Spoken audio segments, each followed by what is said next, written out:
That's the beauty of it. All them joints flows into one. All right, refreshing YouTube. Yo, we live on Twitch.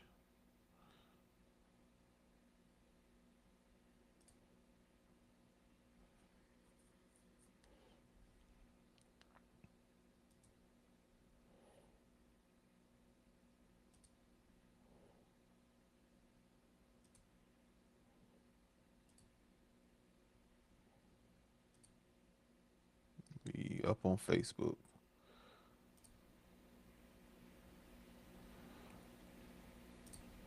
Shoot, had a major lag apparently there.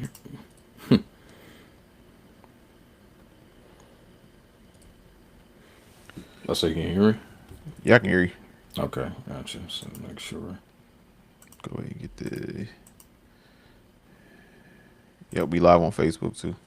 All right, cool beans. I'm just trying to make sure we are straight on YouTube. Share.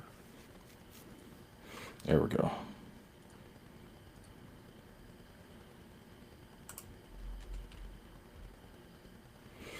Live on YouTube, live on Facebook.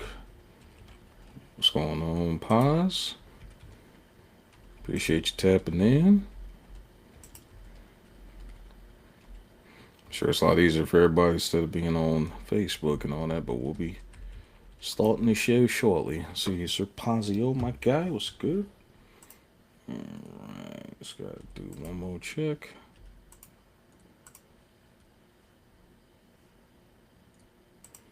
Get the shares out. Mm-hmm.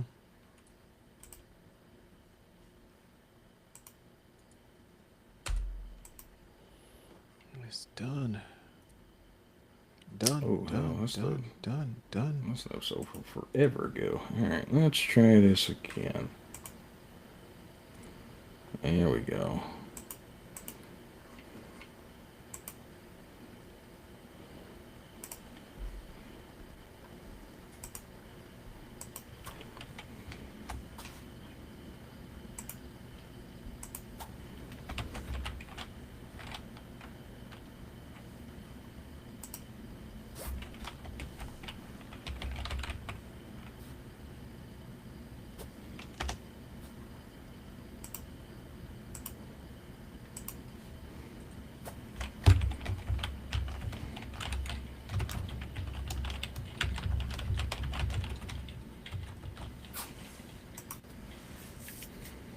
Alrighty, get this show on the road. You just gotta eventually update the picture to the Chris Logic podcast on Twitch. Oh yeah, for sure. Definitely gonna do that. Might work on that between the segments, but we gonna go ahead and get it cracking here, ladies and gentlemen. Your boys are back. It is a new episode of the Chris Logic podcast here. The dynamic duo is back in the building. As always, Jordan Frost Mitchell here. Got the co-pilot back in the building after coming back from vacation. Yes, sir. Yes, sir. I am back. The man, the myth, the legend. We are back with episode 43, people. 43. We are live with episode 43. We have a good one in store with you or for you. And enjoy the ride and hope you guys are entertained. Let's get to it. Yes, yes, yes. And what's going on, Pops? Appreciate you tapping into the chat. There, definitely see you throwing a minor spoiler out there, but yeah, we definitely gonna be talking about Ravens picking up Jesse Minter here in the second segment of the pod. Boys But just be jumping ahead. Jumping I'm right, bro. ahead. But nonetheless, yo, we appreciate you pulling up here for episode 43, aptly named Flashpoint. We got some stuff to discuss here with this particular episode. Obviously, our beloved football season is starting to wind down, so we are enjoying our final days and weeks and moments with talking about some college football and pro football. But that doesn't mean we'll be taking the total time off because obviously one of the best things about football is the off season and the drama that it brings as well. So we got some football to discuss. We got some on both college results and the pros. And then we also, for the third segment, we're going to be talking about some gaming. We're going to be talking about the rise of the hottest game on the market in Arc Raiders. or the Something fall. that, would you say? Or the fall. Oh, gee. Yeah, here you go. Nah, I ain't gonna, I thought it was gonna be no fall. At least if I could help it, ain't gonna be no damn fall. It got me in a damn chokehold, but nonetheless. Because we will blitz all night. Night. That's you good. He said, "Oh, boss, that should be the cold code." Yeah, right, right. Definitely, definitely. Now we appreciate you pulling up, my boy. I see you are officially tapping in from one of our newly established platforms on YouTube, but be sure to check us out. Now, man, you can not only catch us up on Facebook Live if you got YouTube, which everybody should have YouTube. It's You can free. check us. It is It's free free. ninety It's nine free. with ads, It's unless you free. pay for premium like me. I got premium. You feel me? No Fuck, doubt. fuck a ad. Ah man, bro, and they'll put some bullshit in your ads if you let them, boy. Like, Mm-hmm. like I don't care about Kroger's, my guy. No, like we're not doing that. So, but nonetheless, man, we got some stuff to get into, and as always, fair warning. Now this is kind of like the theme of the year, man. We are all about on this podcast crisp logic, not cold takes, not hot takes, but it is all about sound and crisp logic. That is, hence the name of the pod, though. But that's gonna be our thing for this year, man, and we're gonna keep it rolling along here. So, as stated before, we got some foosball to talk about here. Yeah, I've been paying attention here. Oh, my boy, Bob, what do you say? $7.99. Definitely $7.99, I think, for that premium, right, for the base joint. But yeah, and now that shit more.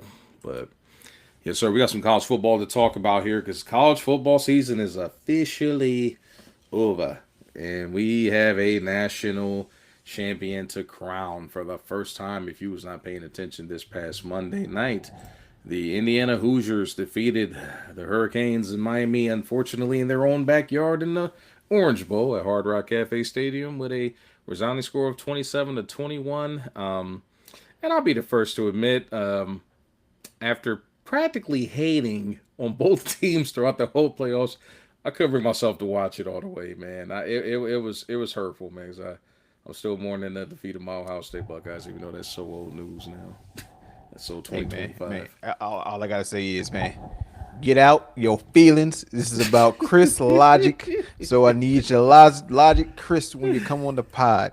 Get out your feelings. I'm a Michigan man. We weren't there. We weren't invited to the dance at all, and I still was tuned in for every snap of the national championship. No excuse.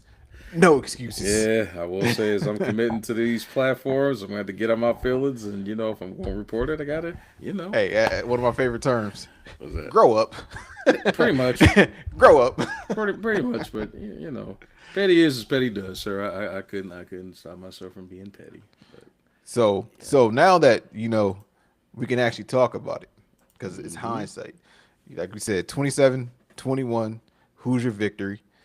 First championship in team history. Greatest single season in school history by far. I think they're a little overboard about, oh, hey, we're a football school now. Pump the brakes a little bit. I get it. Natty's big time, but pump the brakes a little bit. Like that basketball history is rich in Indy, but that is just still a pump it basketball state. But Kurt is everything. And I don't know if you've seen the Easter egg that Google put on their search engine today. Nah. Yeah, so Google put on their search engine because remember his famous line, I win. Google me. So when you Google Kurt now, above it, like right above his pictures, it says he won! Exclamation point. Little Easter egg Google did. I fuck with it. I can't, bro. I fuck with it. So, but Hoosiers. is this the single-handed best turnaround in sports history? I'm going to thoroughly agree with that, man. Because if you to really like mask the totality of this whole situation here, this was not a football school. Not only were they not a football school, Indiana was a bottom dweller in the Big Ten. We're talking like you show up, they show up, you got you an automatic win, bro. Like they were just, absolute like trash for so long. But wait a minute, what the hell? Hold on, bro. Did Ruley? Oh my! No, not Ruley. Hold on. Is this money? Hey, this Is this fucking the money. third? Fuck you, money. I know what he's talking about. So Uh-oh. fuck you, money. Oh, That'll It's be a on TikTok. video. It's a That video. Like, that's definitely going on TikTok here. Hopefully before tomorrow. yeah, fuck you, money.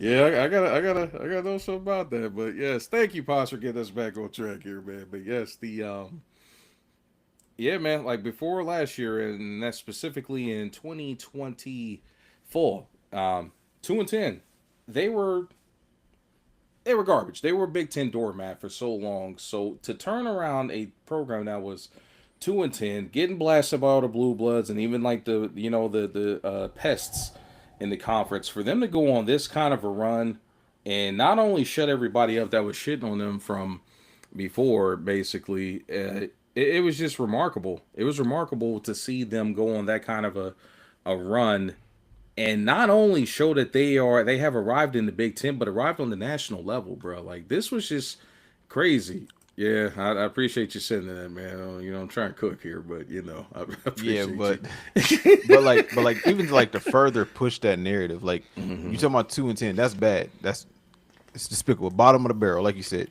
But 2 and Yep. 10, 4-8, 3-9. Those are the 3 seasons that preceded Kurt's arrival. Right? Right. So like even last year alone, you could have been like, that's the greatest turnaround. He literally went from 2-10 to 11-1 and a playoff berth in one season. One. So if that would have been it, great story. So Right. what he does on that, he builds on that and goes 16-0, winning the Big Ten, steamrolling the competition to the Natty, and then finishing off with a Natty and actually winning with a team who had no real admirations of ever winning a national championship in when it comes to Right. football. They're not a football school. They're a basketball school historically. The football program is not thought about. The best player to ever come out of there is probably Antoine Randall, who was a quarterback at Indiana and switched to receiver in the NFL. So it's not like a rich history when it comes to the football program at all. So the turnaround that he did coming from JMU, and then not only, Dion famously said, oh, I'm bringing my luggage and it's Louis. He pretty much said, I'm bringing my luggage and it's JMU. He brought Right. like 24 kids from JMU. Elijah Surratt, Pond, JMU. Like, his key guys, JMU transferred with him. And the one thing I will say, one narrative I'm gonna like nip in the bud now. I'm sick of this narrative, and people are like, "Oh, anybody could have coached this team to a national championship." I don't know if you've heard Aqib Talib say that. Yeah, What? going off. Yeah, any team. He said anybody could have coached that Indiana team and won a natty. Get No, get the fuck out of here. Kurt- Hell no. Kurt got them to that point. Kurt That is is the difference all with that Kurt. team. That is Yeah. all Kurt. So for him to go on his platform under Gil's Arena, Right. is fucking asinine. When he said that, I was like, "That's crazy." And then he doubled down and like Jay Gruden, was the co-host with him. Right, like a mug, boy. He doubled down and was like, he basically tried to attack him and be like, "Oh, I question your credentials because you saying that I can't." Basically, like in essence, I was like, "Oh, this Aqib is fried." But you And know I'm what like, though? He Keep doesn't fried, surprise bro. me with that, bro. Like that's not the first time we've heard him say some outlandish shit like that. But like just to, let's bring that into full circle real quick. You're talking about a guy that coached majority like guys that have played a lot of games at multiple schools, 3-star and below for the most part. I don't even know if they got like even like a 5-star guy on their roster. They do not have a 4 or 5-star on the roster coming out of high school. So, and that's my point. Like, come on, bro. Like, we got to be accurate with that, man. Like, just to go out there and insinuate that anybody could go out there. That's like trying to go out there and say like anybody could have coached the Golden State Warrior team, which in that case, like that Golden State Warrior team from when Kevin Durant joined, they were on autopilot. Like, anybody could have jumped in there and coached Any that team. team post Jackson. Like Right, so Jackson turned it into the Lamborghini that it is. He turned Right. it into the engine. Right, and then you basically give it like a damn like 15 plus supercharger with adding Kevin Durant. So no, yeah, Luke Walton could have coached that team, bro. But like you're talking the exact opposite going to like with Kurt Signetti. Like this is like the It's a way team of he got misfits. It's a team of exactly, bro. misfits. Like real talk. Like the way that they work hard and put in the work, overcome the odds, get the max effort out of what they got is reminiscent of like, and Money's gonna love this. I compare them to like the 2004 Detroit Pistons that won that title, man, in the NBA. Like you don't have you don't have like top 10 level players on that team, but you do have a collection of hardworking guys that are good at what they do individually, and you put it together and you got one hell of a contender. I will say this though.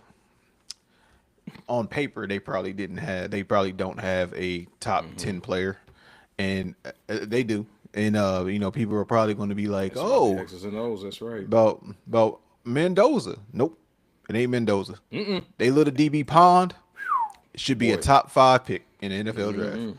If you watch Pond, he is a bona fide baller, Star, bro. playmaker, difference maker. I don't care if he's 5'9", 170 pounds. He was the best player on the field when he was on the field. 5'9", 170, coming up in run support. Great in pass defense in his coverages. Great dropping in the zones. He gets after it. He should be a top 5 pick. If I'm an NFL GM and I need a DB, he's my guy. Because the thing is, you're probably gonna be able to get him in the second or third round, even though he's a top 5 talent. He's a top 5 talent on the defensive side of the ball. But I concur. so I will say they actually do have a top 10 player in the country in Pond. Like Pond is like that on that defensive side. If you want to say top 10 player in the country, cool. He's definitely a top 5 corner.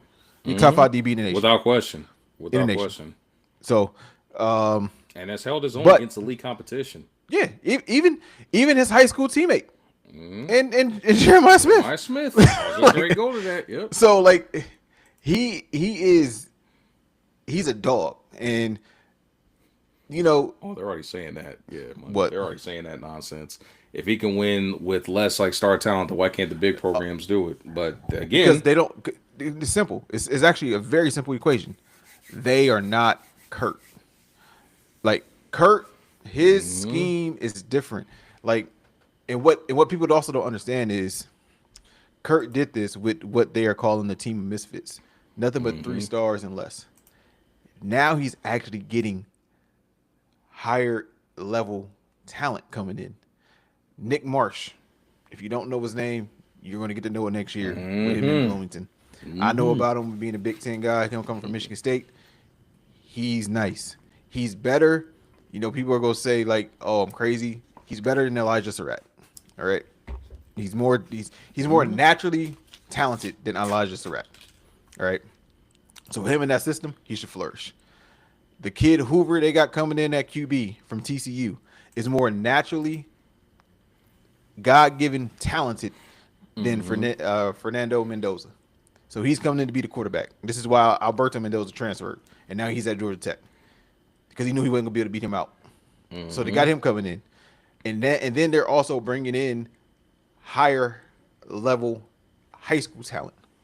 So as he starts to turn that wheel, he's gonna try and turn it into almost like an Alabama North. He's coming from the Saban tree, and that's the way that he kind of coaches. But he also gets them to buy in, and people are like, "Oh, he's cheating because all his players are upperclassmen. They're 22 to 23-year-olds." Yeah, 23 to 22-year-olds that wouldn't start at Ohio State, Michigan, Notre Dame, Miami. They wouldn't start there because they came from JMUs. They come from Appalachian States. They come from Coastal Carolinas. They come from very small schools that they were always overlooked, right? So they finally all transfer as a collective. Yeah, you can be like, "Oh, they're adults." Yeah, they're all adults. Even the 18-year-old freshman is an adult. He's just 18. right. So, like, they got to stop with this whole, "Oh, he had a super team." Like, That's it's the exact opposite of that. It's like crazy. A super team with no 4 or 5 stars. The only thing that you can reference is coaching at that point. He is an elite level coach, and it's a damn shame that it took him into his age now, well into his 60s, to become and be recognized as one of the best coaches in the nation. Like that's the only sad part of the story. Like Kirk didn't just wake up and be like, good at coaching after 30 years in it. So Mm-hmm. it's almost like he's been blackballed to an extent. Like, because how does someone of his coaching caliber just get overlooked for all these years? It's insane, bro. Like, it's the single handed greatest turnaround in sports history. Like flat out. Like In sports it's history. yeah. I mean, it's on that kind of a level. Like there's I ain't got nothing but agreements to provide to that piece of it. Like it goes back to the saying of hard work can beat talent when talent is not working hard. Essentially, so like you can have all the top 10 guys, the 5 stars, the 4 stars, the explosive athletes, the difference makers. But when you got enough guys that get it done and they give the maximum effort, man, like it's going back to like what we say on the college football game, our beloved college football 26. Kurt is should be the poster child of like the motivator. Like he gets the most out of his guys. Like you just I've never seen. I mean, you can even tell like they're out there fighting harder. Like just go back and watch the national championship.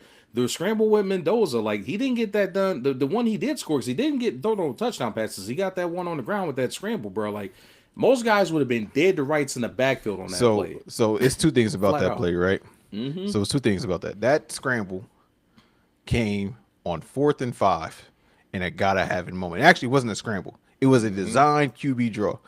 Do Yeah. you know the type of confidence and guts you gotta have to call a QB draw in that situation when Mendoza is not the most athletic guy? That is literally like, hey, he got the heart. He not going down. Nope. I got I got every ounce of trust in you. We have gotten here on your shoulders, and Mm-hmm. we go die with this shit on your shoulders. Mm-hmm. And they gave it to him, and not only did he get the not just get the first down, a fucking touchdown, the Mm-hmm. game winning touchdown. Like what it turned out to be. Like Mendoza got the heart to be a first round pick. I don't think he has the talent on the NFL level. People Mm. can agree to disagree with me on that. That's perfectly fine. But he has the heart to be a first round pick. He says the right things to be a leader. But to me, He he's not a does. first round pick, talent wise. But Kirk has turned him into a perceived first, not first rounder, first overall pick, perceived to the Raiders as of Mm-hmm. this moment. I don't agree with it personally, but that's where we're at, and that's just the nature of where we're at. And hey, man, my hat is off to Hoosier Nation. It's off. Nah, I mean It's off to they him. should be hella lit.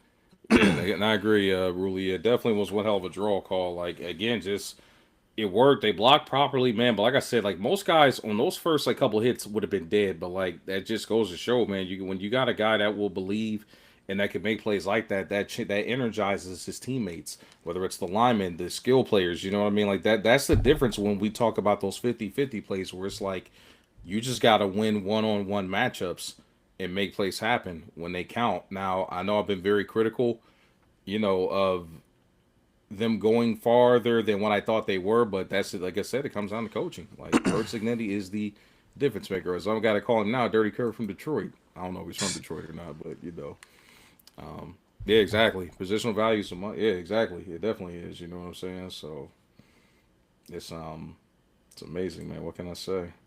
Yeah, because like I think it's like with Mendoza. Hmm. So I've said on I knew who Mendoza was because I stayed up late a few times last year watching them play when he was at Cal. Hmm. So I knew who he was coming in. A lot of people didn't know who he was. Mendoza was not a perceived first round talent. He would have been at best a 6th round pick if he would have stayed at Cal. In Hmm. one season, he jumped to the first overall pick potentially, winning a Natty and a Heisman in one season. He just changed his life from making a couple $100,000 a year to making well over $15 million a year because of one season. One That's season. insane, bro. One season. So is the transfer portal a great thing? Ask Mendoza. and Mm-hmm. ask him what his bank account looked like in about 5 months, and ask him That's is the transfer portal a good thing? hell yeah. That's why he said Kirk got master motivators. Keep basically, bro. Like shit's insane, bro. Like and that's the Kurt got CEO without winning two natties. All right.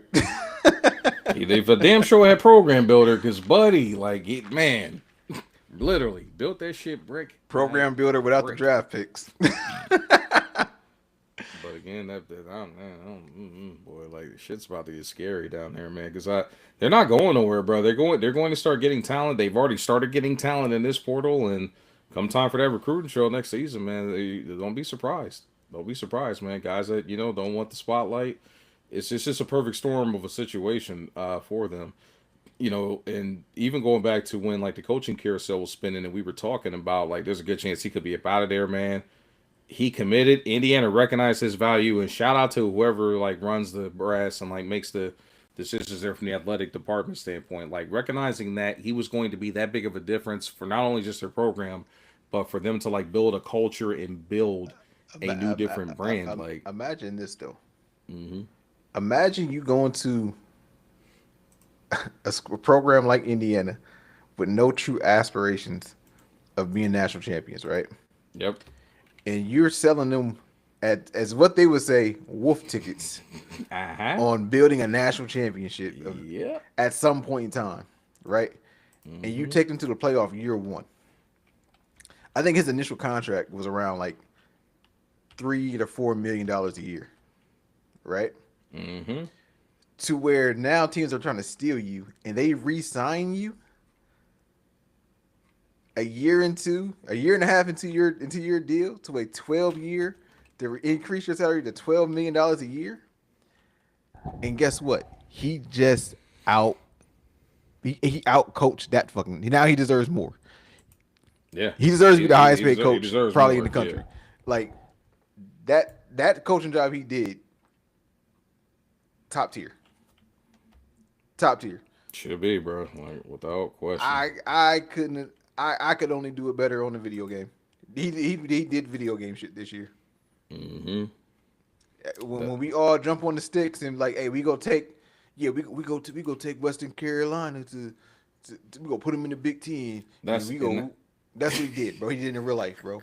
He did it in real right, life, like bro. he definitely pulled video game shit off because you don't lift a 2.5, 3-star program to like national prominence. It just don't happen like that, bro. Like talent trumps all in so much. Like it's the one like college football is the one damn sport where like talent outweighs so much, man. Especially when you got a good like person that can direct all that, man. Like it's crazy. It's just insane, man. So hang on, we got somebody typing, man. Y'all keep grinding, bro. Y'all will get big. Appreciate the praise, man. Definitely appreciate it, and definitely gonna do what we can to stay consistent, man. Definitely For appreciate you sure, for tapping in. sure. But yeah, man, it's amazing. It's going to be interesting to see how this all pans out for them. As far as the future and the outlook goes forward for sure. So, Shut says up, San honey. Jose State. Man, get out of here, bro. Like, go ahead, bro. Oh, bye, Felicia. Sheesh. Could you imagine really saying that? Right. Man, I swear, my boy be Oh, catching rule herd. strays. Strays. Shit. Oh, That's rule tough. of herd. Nah, man, but that's wild, man. But shout out to the Hoosiers, man. Hoosier Nation should be hella geeked, man. Nah, definitely they deserve it, man.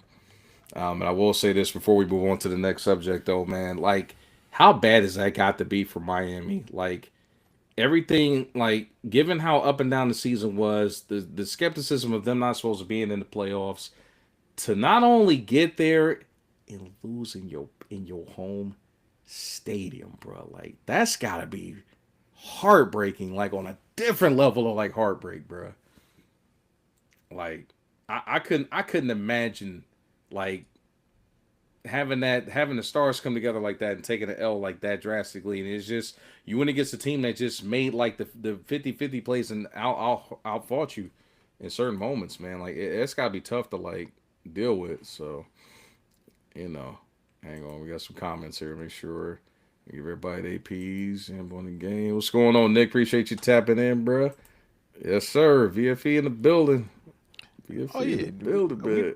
we know you in the chat. Really? That's why I said it. I'll say the shit to your face. I I'll can't. never talk about you behind your back. Like That's anything I'll hilarious. say, I'll say it to you. Like, and Kurt is different. He next level different. That's 100% factual statement. Like, Yeah. Well, nah, they and, were my- gonna and, my- get and, BTA, man. Like I they, thought they were because the way that they had been belt to ass with everybody else. Like I thought they was gonna right. keep it rolling, and Miami kept it closer than I thought they would. Also, impact because I was like Carson Beck. He go rear his fucking head and show us who Beck is, And and boy, didn't he did do it, but it Yep. took him a while. It took him to the very last throw of the game. But if he was like Beck go Beck, Beck is go Beck, and it was funny. Joe Klatt said the same shit. I don't know if you seen that. Joe I Klatt was didn't like, see it. Nah. he said I got it being a close game, but I'm gonna pick Indiana because Beck is gonna throw the game. Like he's gonna make a mistake. And that's what he did, bro. That is tough. That's tough, bro. Just to know that people are like out there, not necessarily praying for your downfall, but like just Just knowing that you are who you are, bro. y'all gotta chill, man. Stall my boy out, man. Y'all just throwing strays, bro. But yeah, it was kind of like that, especially if Or we they talking about really that have a joint from. Beck moment. Huh. I say, I say, flip mode. Flip mode's the greatest. Ah. Uh-huh. I see what you did there. We're gonna move right along, man. College football season's in the book. We'll be circling back, of course, when things heat up coming into spring football and any news that emerges after that in between. So we will officially bid adieu to college football for this season. Shout out to Hoosier Nation. And for your rest of your favorite teams, may the odds be in your favor. May they come back stronger than ever next season. Go blue. Go Buckeyes. Motherfuckers better be back. I know that. All that damn money we spending. But segment 2, man, we got some NFL talk now to discuss. Cause boy, oh boy, this past weekend was interesting to say the least for several different teams, and we got some stuff to chop up because the coaching carousel has not stopped. It just keeps spinning and spinning and spinning. But before we get into the games, we got to talk about one unexpected departure that happened this week. And we are going to lead off with the sudden dismissal of former Bills head coach, now Sean McDermott, being dismissed by the Buffalo Bills in wake of a playoff loss to the Denver Broncos in overtime.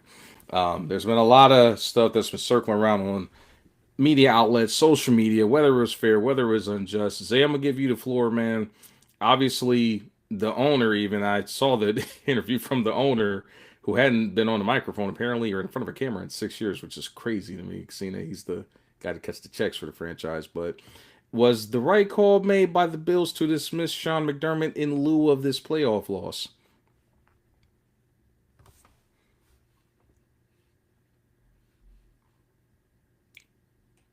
Hey, Jose, check your audio, Jose. For some reason, you muted. I don't know what happened there. All right, can you Okay, hear me got now? you back. I can hear you All now. right. Yes, sir. So we're Yeah, for going to edit some that reason, out. for some reason, Mm-hmm. all right, I don't know what happened with that, but Mm-hmm. absolutely fucking not. Like, so the issue hasn't been coaching in Buffalo. The coaching is actually what has gotten them to the point that they're at. The roster offensively Mm-hmm. is shit, and it's been shit. You give him no weapons, Mm-hmm. him Agreed. as in Josh Allen. You give him Mm-hmm. no weapons, and you're like, hey, go win us a bowl. They basically looking at him like he's Smokey, and that's his mom. Like, hey, make it enough. Like it doesn't. Shakir is not a one. He's not a one. People. He's not a two. He's a three in most offenses, and he's being asked to be a one. Yes, Keon Coleman has not worked out the way that you guys thought he would, but I also don't think he's being utilized the best way. It's either that or he's just not. The playbook isn't clicking. It's one of the two, Mm-hmm. right? James Cook has turned out to be better than you guys thought. Josh Allen is Josh Allen. He's the reigning MVP.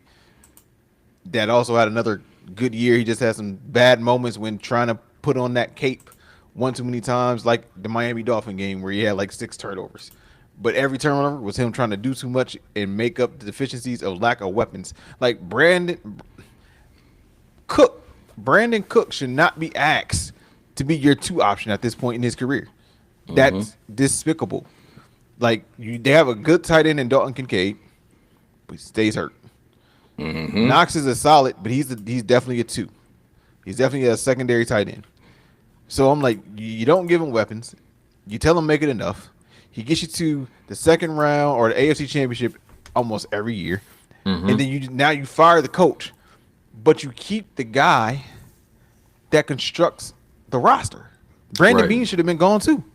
And Brandon Beane how should have been that gone. doesn't how that happens, I'll never know. Like, bro, like, you know, Like they pretty much asked Josh Allen like, "Hey man, you take very Frost, much so. Zay, Paz, Money, Ruley, and Nick, and go win a fucking Super Bowl in the NFL right now."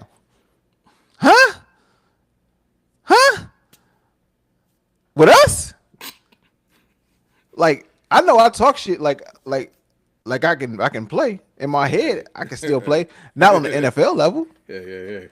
I'm gonna tell you right now. I'm gonna just go ahead and sit on the bench, brother. This brother right here is about to be the age of 40, and even though I'm in better shape physically now at the age of 39 than I was at 35, I ain't put lacing up no damn cleats at this age, brother. Yeah, I'm like, Uh-uh. come on, y'all. Like, you give him no weapons. You tell him to Oh be Superman, man.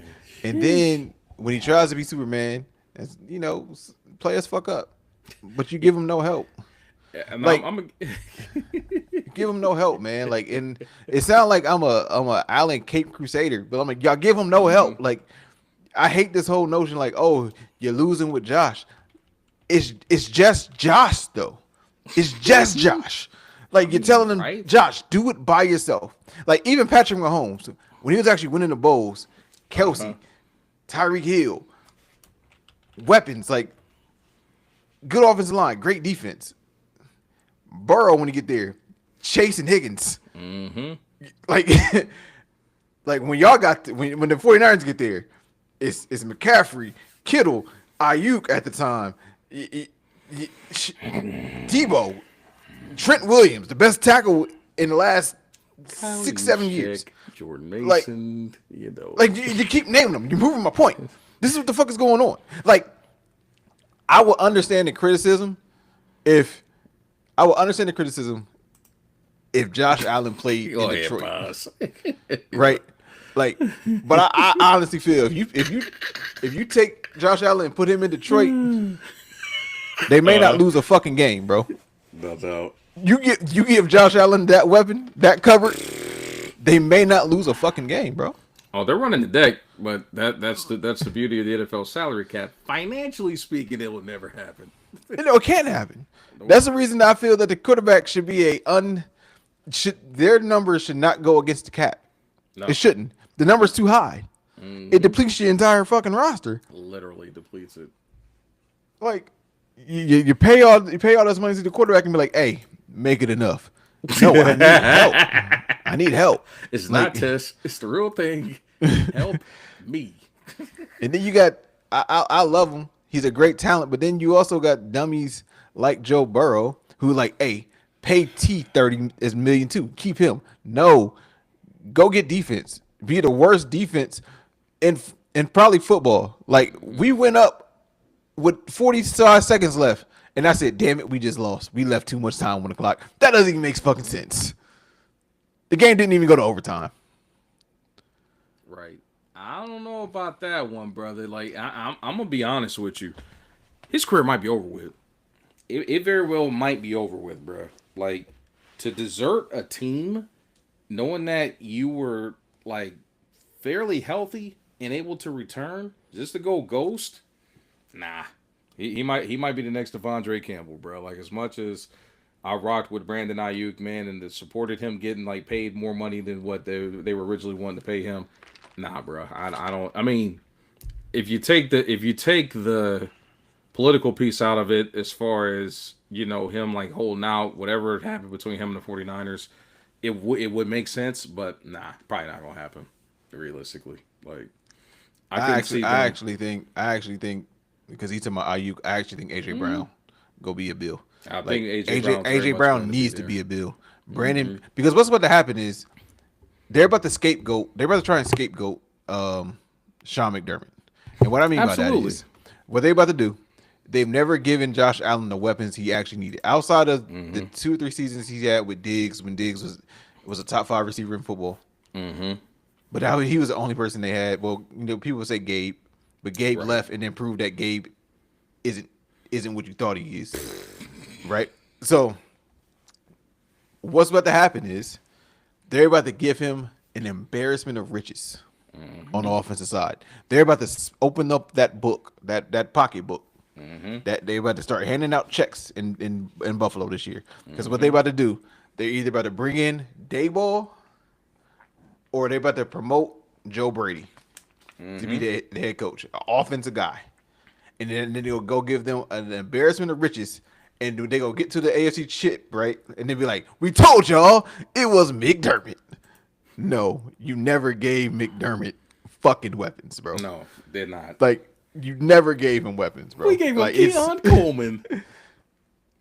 but like even that press conference you was talking about, the way they are backtracking Oh off yeah. of Keon Coleman, Uh-huh. you can't backtrack off of Coleman when Brandon Bean's dumbass did the interview after they drafted him. He was like, "Hey, when I woke up in the middle of the night, I just knew it was Coleman or nothing. We were full set Exactly. locked in on Coleman. You can't have that interview, but they be like, yeah, he was never really Brandon's guy. McDermott kind of pressured him into drafting him. Hmm. Nah, that's not what he said. Like, stand 10 toes on it. You said that was your guy, and he has all the raw talents. Because outside of him, who would you go draft at that spot? Lad McConkey. Like Hey. you could say the lad. You could say, and actually, Lad actually will work in the system that they run. Hmm. He's a better version of a Khalil, but like they needed an outside threat. He fitted the mold. He fits the mold of what they needed. My thing is, I think Coleman's will actually probably leave Buffalo and then Hmm. flourish. I have this weird feeling about him. Like I would have taken a flyer on him if I was the Bengals. Like, hey, don't re-sign Higgs. Try to trade for a 4th or 5th round pick for him in the offseason. You bring him in. You pair him alongside a Jamar Chase. So you still keep your 6'4" receiver that can run on the outside. You go pay your Hmm. defense. You fix your defense. You be also I can go on that soapbox forever. But yeah, they making Sean McDermott the fucking scapegoat. Like that's what's about to happen, and Hmm. I hate it.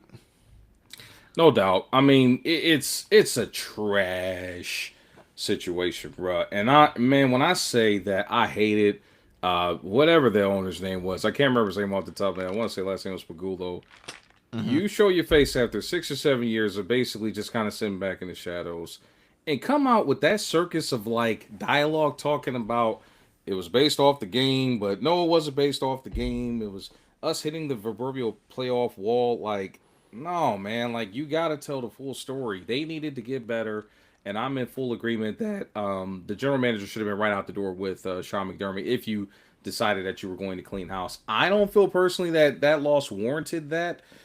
Given how deficient that they were at that particular position, especially on offense. I mean, obviously you got James Cook, you got serviceable tight ends, but they got no guys that are difference makers at that receiving core. You got a bunch of guys that are threes. You have a bona fide bust in Keon Coleman out sitting out there, which who knows? Like maybe he might be a late bloomer. I don't know, but something's not right as far as he's concerned.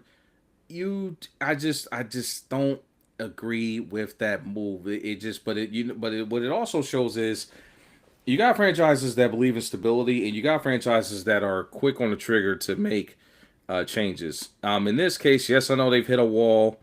As far as not getting making significant progress in the postseason. And this was probably a viable shot for them to get to at least the AFC Championship, but again, you have to be in touch with your football team and know where you're strong at, where you're solid at. Like watching Josh Allen go out there with that being that bereft of weapons, it reminded me of like Captain America at the end of Endgame, basically being faced to go up against like Thanos and his Legion And he's basically out there by himself. Like, Thor's out, Iron Man's out. Like, it's nothing. My man not standing out there with a broken shield and got to get ready to like find a way to make it work. Like that's the kind of vibe it was giving.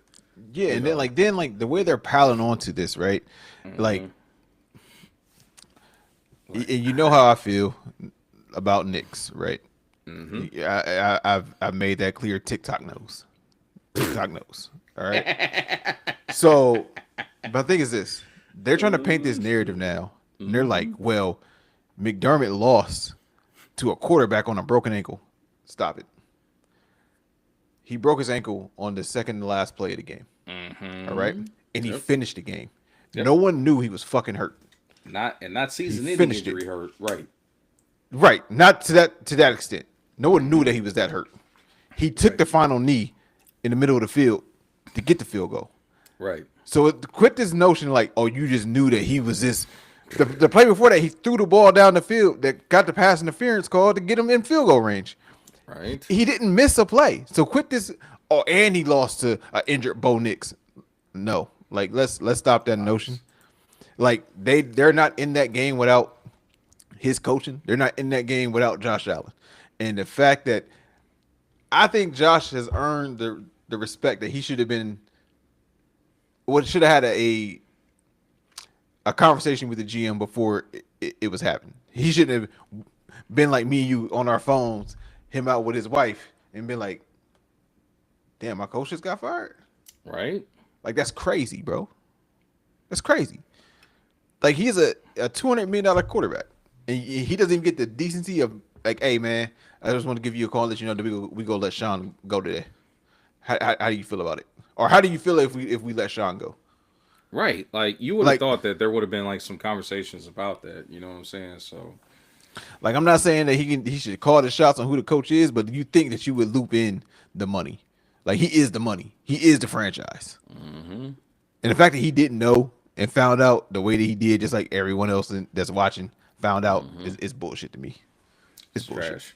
It's total trash, bro. Like I think we're in firm agreement that Sean McDermott deserved a little bit more runway and definitely a lot more consideration and consideration from his ownership to give him more time with like the right kind of personnel around there, man. It's just a joke. But I mean, this is why the Bills have struggled, and maybe the reason why they have yet to win a Super Bowl, bro. Like it's just Hey, they went to 4 straight and didn't win one. and you And can't blame this one's one not on coming. Scott Norwood. And another, I don't know if another one is gonna come. I don't know, man. It's not looking good, but I will say this on a separate note because obviously we're talking about the Bills, and I hate to say this. It's time we got to start calling the spade on Mr. Allen. Like, I know that this particular postseason is not on him, but I want folks to start having that same kind of criticism energy and being critical of him as they are of other quarterbacks in the league that have hit walls and have not gotten it done. We have to keep it even. You know what I mean? We know, but I'm just it's we can't be shitting on Lamar and you know the Jalen Hurts of the world, and other guys, and give that man a I'm pass. not. I'm, I know. I'm not gonna throw Jalen in that conversation because Jalen is more team led than him being him. Like because the thing is like if you swap him and Josh Allen, Eagles don't lose and Bills don't make the playoffs. That's the difference. That's the fucking difference. Damn, bro, you think Jalen ain't that guy like at He's not that all? guy like that. He's not. I And the think thing that's is, he's never have been. Like yes, in the 2 Super Bowls, he was the best player on the field. Yep. But and people like, oh, well, how was he not that guy if he was? Look at the teams that he's on. Great Yeah, offensive line, loaded. great running back play, Mm-hmm. top 3 receiving core, top. I'll say top 5 receiving tight end in Dallas Goddard. Again, total skill Yeah, positions. that's what I'm saying. Like top five like skill positions group yeah, easily. Yep. he has an abundance, and then behind a great defense, right? So I'm Yeah. like, he's doing what he's supposed to do. He doesn't do anything outside the frame, Mm-hmm. because like honestly, if if Philly got the Super Bowl Jalen Hurts every single week, they wouldn't lose a fucking game. Mm-hmm. They don't get that every week. So I understand you did it in the Super Bowl twice and you lost one and you won one. Mm-hmm. But just like how we talk about Josh Allen, your one mistake in that first Super Bowl lost you a Super Bowl. Indeed, it is. You played basically 63 snaps of flawless football. Besides that one fucking fumble you had trying to do too much, and that lost you Indeed. Super Bowl the first time. No doubt. This is what it is. And then the defense really won you the second one. The defense, it don't matter. It don't matter if y'all scored 30-something points when they can't score at all. It don't made matter. The Kansas City Chiefs look like the Kansas City Chefs. Like They made us believe that Patrick Mahomes can bleed. good googly moogly. I still say that was one of the most But it's just crazy how I was calling it. I was like, hey, that was early. That was early, people. Early chat. I was like, hey, I'm telling y'all, Cooper DeJean, watch out for him on that defensive side. Pick six in the Super Bowl. Like, that defensive front line with Jalen Carter. Against the great Patrick Mahomes and the Kansas City Chiefs, the dynasty. But that's every great quarterback's kryptonite. It doesn't matter how great you are if you can't stay upright. Look no further than the undefeated New England Patriots, and they should have won a Super Bowl that year, but The Giants. Teflon Tom could be touched by stray hand UOC Justin Tug young JPP. When you can be touched, If you are able to generate pressure up the front with just sending four and never having to sending extra defenders, more times than not, you're going to fucking win the game. Yep. Ladies and gentlemen, I understand that we buy jerseys and it has Burrow, Chase, McCaffrey, Debo Samuels on the back of them. But guess what? Them championships is won with Donalds, Williams, Bosa's, Lewis, like Reed. it's in the trenches.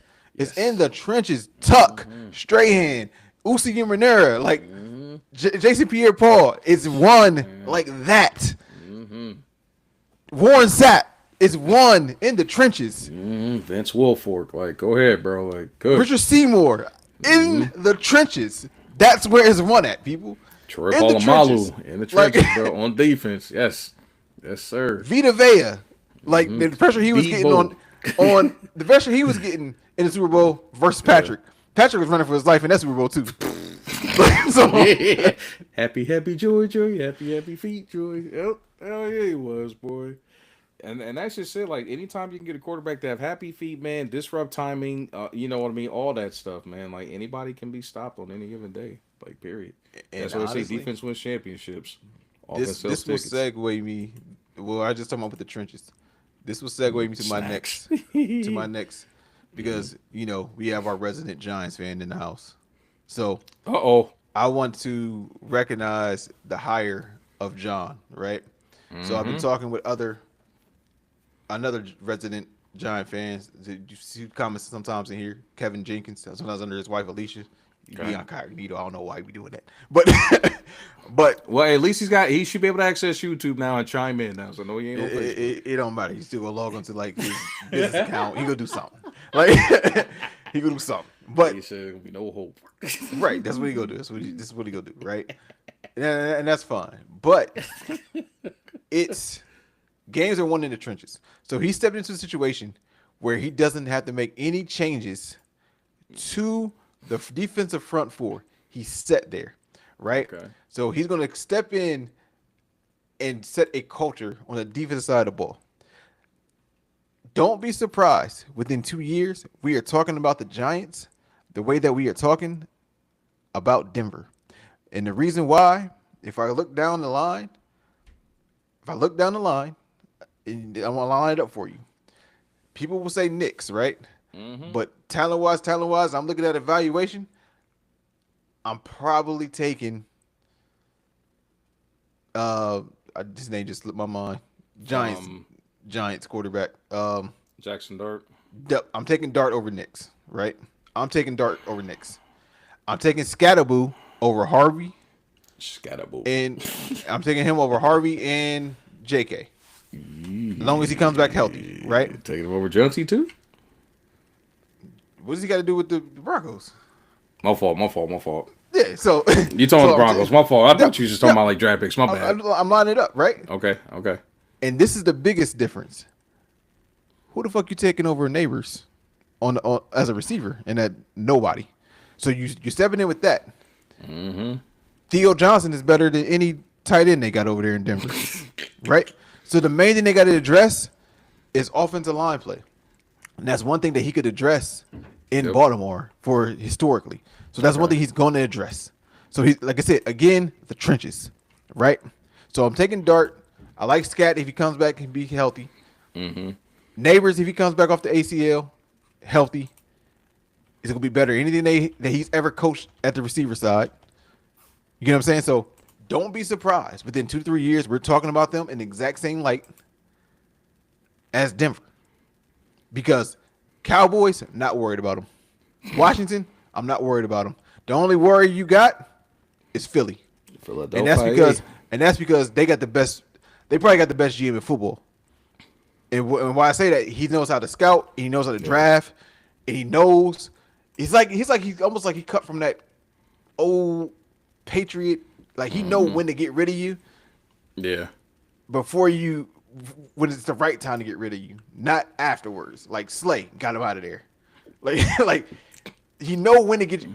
Fletcher. Hey, we got a bowl. Go ahead, retire, London, because we got these young cats. We got these young bulls in there. We will send you off with a bowl though. Okay. Go ahead, Brandon Graham. Come back. We're not gonna play. We're gonna put you on payroll. Mentor the kids because we're struggling. Come back. He knows the right strings to pull, right? No doubt. So, but with their influx of not being able to keep an offensive coordinator, that's still going to be their issue. They can't find the right guy. Mm-hmm. So until they find it, they're the biggest threat to the Giants. But within 2-3 years, the Giants could easily be talked leading the NFC East. No issue. I have no issue with saying that right now. And we can revisit this in 2 years, and you can come back and say you goddamn wrong, Zay, or you a goddamn genius, you. God. It's great hire, and it's gonna be different because you go follow the money. When you pay a man 5 years, $100 million to come coach your team, Yeah. that dumbass GM y'all got go have to listen to Harbaugh. So they'll have to listen to him. So I think it's gonna be addressed right, and I think he go draft right this year, and he's probably gonna get another tackle. I'll say in the first round. Mm-hmm. That or they go trade now. So I love the hire. I don't know if you have any input on the hire, but that's where I stand with it. This is for John Harbaugh. Yep. Going to the Giants. Mm-hmm. The one thing I agree with just about everything you said, but I'm gonna bring up one additional point to that because I did hear that this was like a part of that discussion to bring him in specifically, which is the reason why now when we heard about why didn't he sign immediately after he left there. So there's a small caveat to that contract that got brought up that will make a difference as to how that team is going to look moving forward. Unlike the situation in Baltimore and a lot of other situations where GMs are in place, front office is already intact, and they bring in a coach.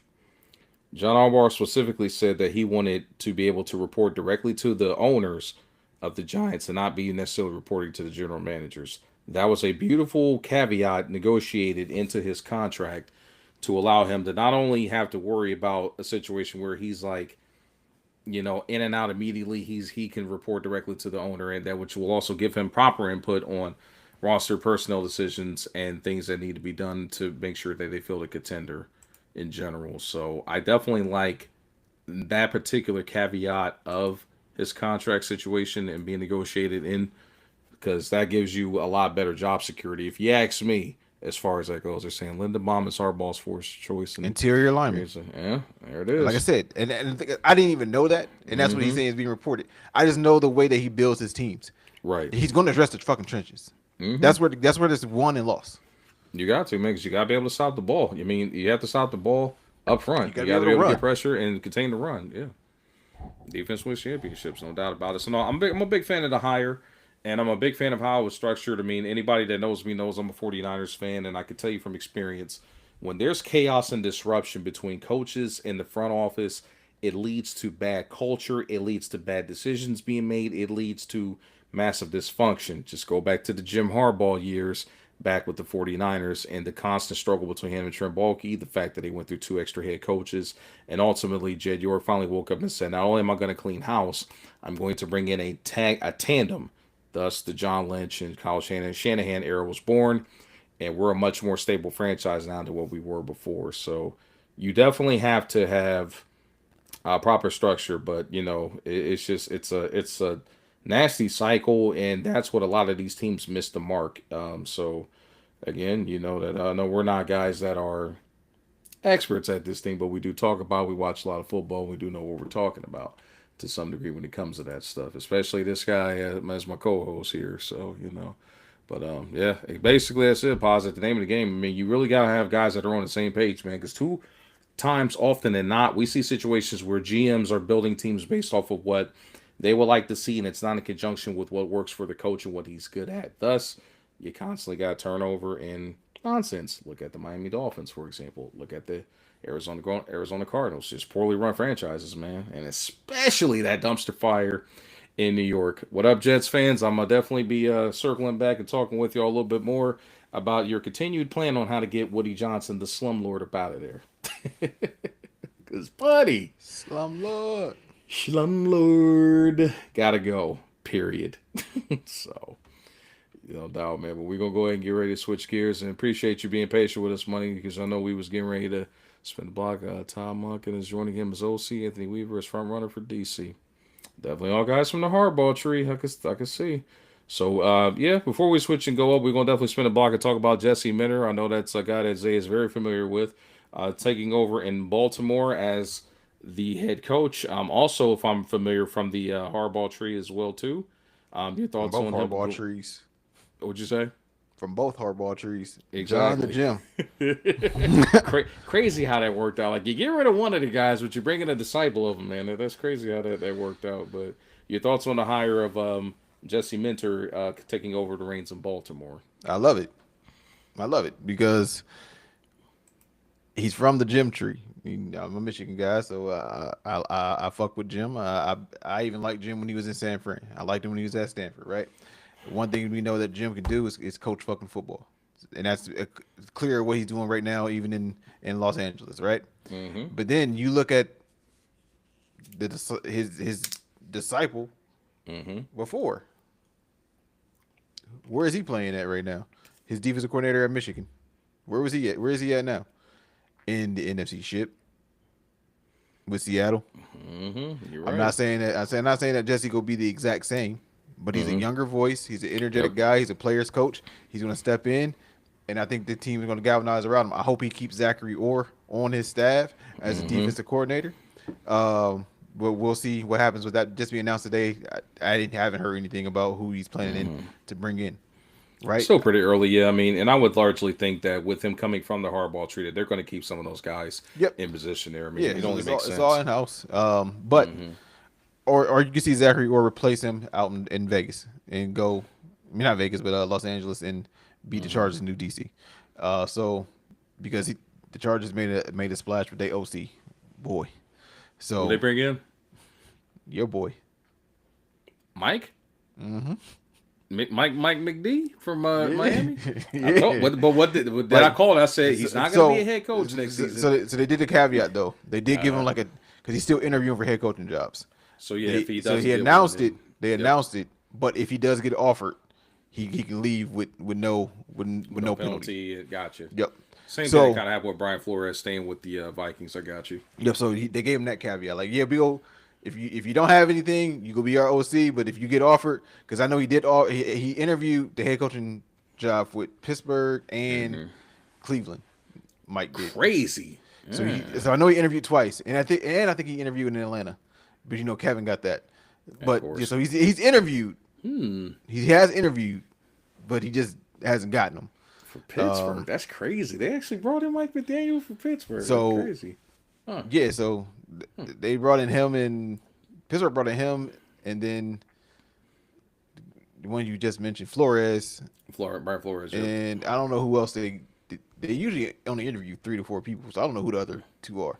But Yeah, whenever it happens, it's about as often as a solar eclipse. But yeah, right, but Jesse Minter, love to hire.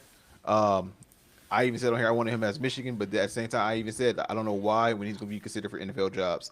I did not think he would land into a spot like Baltimore though. I was like, he'll probably end up with like the Cardinals, like a starter job, like you got to build it. oh Not giving the keys God. to a pretty nice vehicle out there in Baltimore. Oh, for sure. Keep the defensive mind. I think it's good. I think it's a home run hire. Okay. I might like it even a little bit better than the Harbaugh hire because of how high I am on Jesse. So I got you.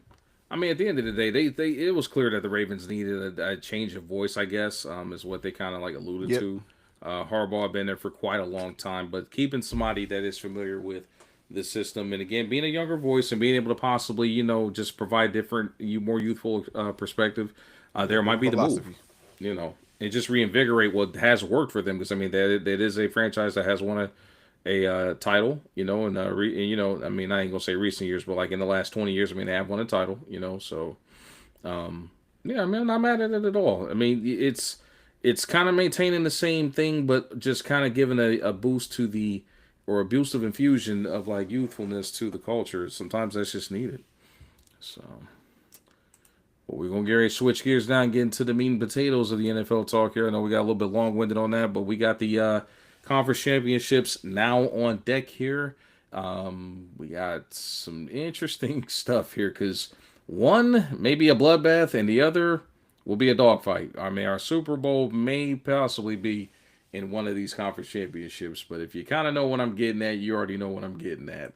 Essentially, we're going to start off here talking about first the ACC title game. We got the Pats and the Broncos, two of Zay's favorite teams that he has been so high on throughout the year. To the point where our assistant even dubbed it Zay's Civil War game. But I think I kind of know which way you're about to go because of the obvious circumstances. But Even if he was playing, I was going Pats. I feel that. Even if he was playing, I was going Pats. Like when I watch, and this just comes down. This has nothing to do. It has something to do with Bo, but when I just watch them. Denver wins and I'm never impressed. Like ever. Like, but at the same time, a winning's winning. So I can't knock them for it. But a dub is a dub. It doesn't matter if it's big, it doesn't matter how it goes. Like a win is a win. A win is a win. Whether you win by an inch or you win or by a mile. mile. Winning's winning. And they win. Winning is winning. But I'm not impressed. Like I feel like they are like the worst 13-3 team I've seen in my life. Like it's like crazy. Like it's like I get impressed watching New England. And okay. It's because it's like, I don't know, maybe because it's like almost like an Indiana type of appeal where it's like outside of Diggs, it's no name receivers for the most part. Like I know who Bouye is because he was they trying to make him out like he's gonna be the next Jamar Chase at LSU, but Chase is different, so I hate when they do that. But he was supposed to be that guy, so I knew who he was, but like he's not like a bona fide star. And he made some plays on Stingley, the one-handed ish. He grabbed it with the one hand, but then brought it in with two. But they said it was a one-handed catch. And I'm more impressed by them, and they do it where some games it's Stephon Diggs, and I don't know about 10 because the Broncos defense is crazy. Like that's the only caveat to this. That defense, their defense in Denver can keep them in any ball game. Now, if I was them, if I'm Drake May, and if I'm the offensive coordinator in Detroit, I mean not Detroit, but New England. Yeah, New England, yep. We know In New England. Yep. I'm telling you now, my game plan is to be simple. After today, Riley Moss will be cut from the Broncos. I am attacking him all night. It's gonna be like the water boy with the kicker, like my bitch. I am attacking him all night. All night. I don't care who he's guarding. Whoever he's guarding, that's where the fuck I'm going. If it's Diggs, that's where I'm going. If it's Boudier, that's where I'm going. If it's Travion Henderson, that's where the fuck I'm going. Because guess what? With Moss's history, if it's not a completion, it's gonna be a pass interference, and we moving the chains. That's insane work, but Outside of him, yeah. I fear almost everybody else in that defense. Outside of him, he said that's the weak point. I got you. Oh, I for mean, sure, there's for always a weak link. sure.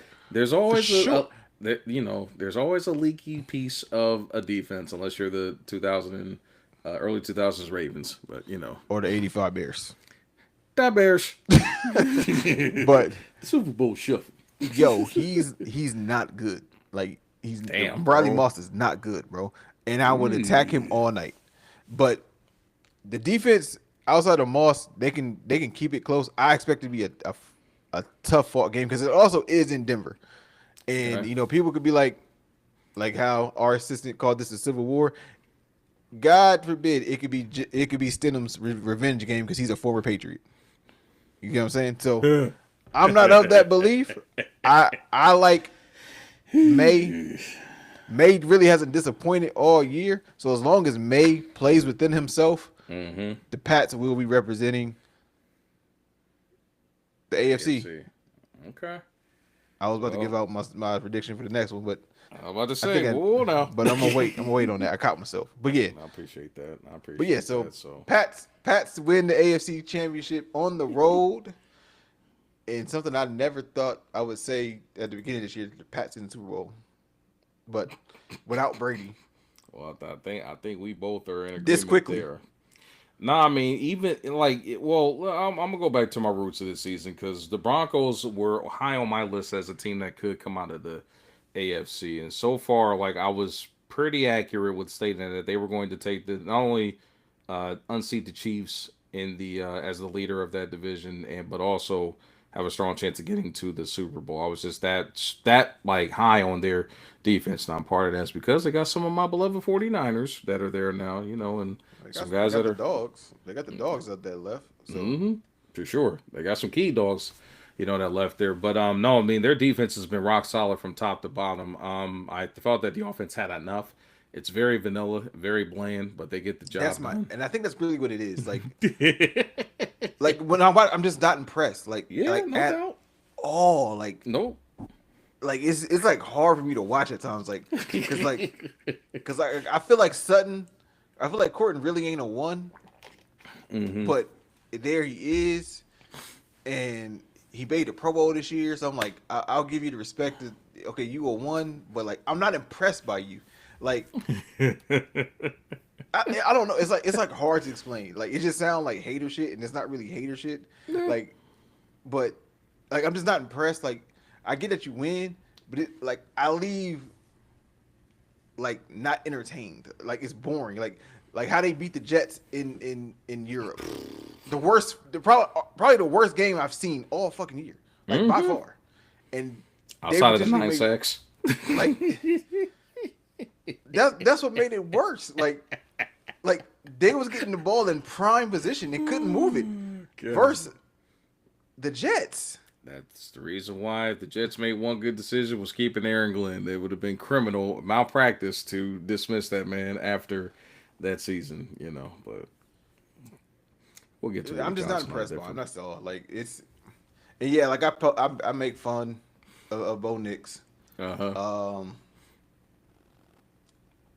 You can say that I still don't think he's a game changer if we go use that logic. Right. But he's doing what he's supposed to do, and that's all you can ask of your quarterback. Yep. I wish he wasn't hurt. Me too. Very much so. Because now they really, as I told you, now they really got to go out there with fucking Trent Dilfer.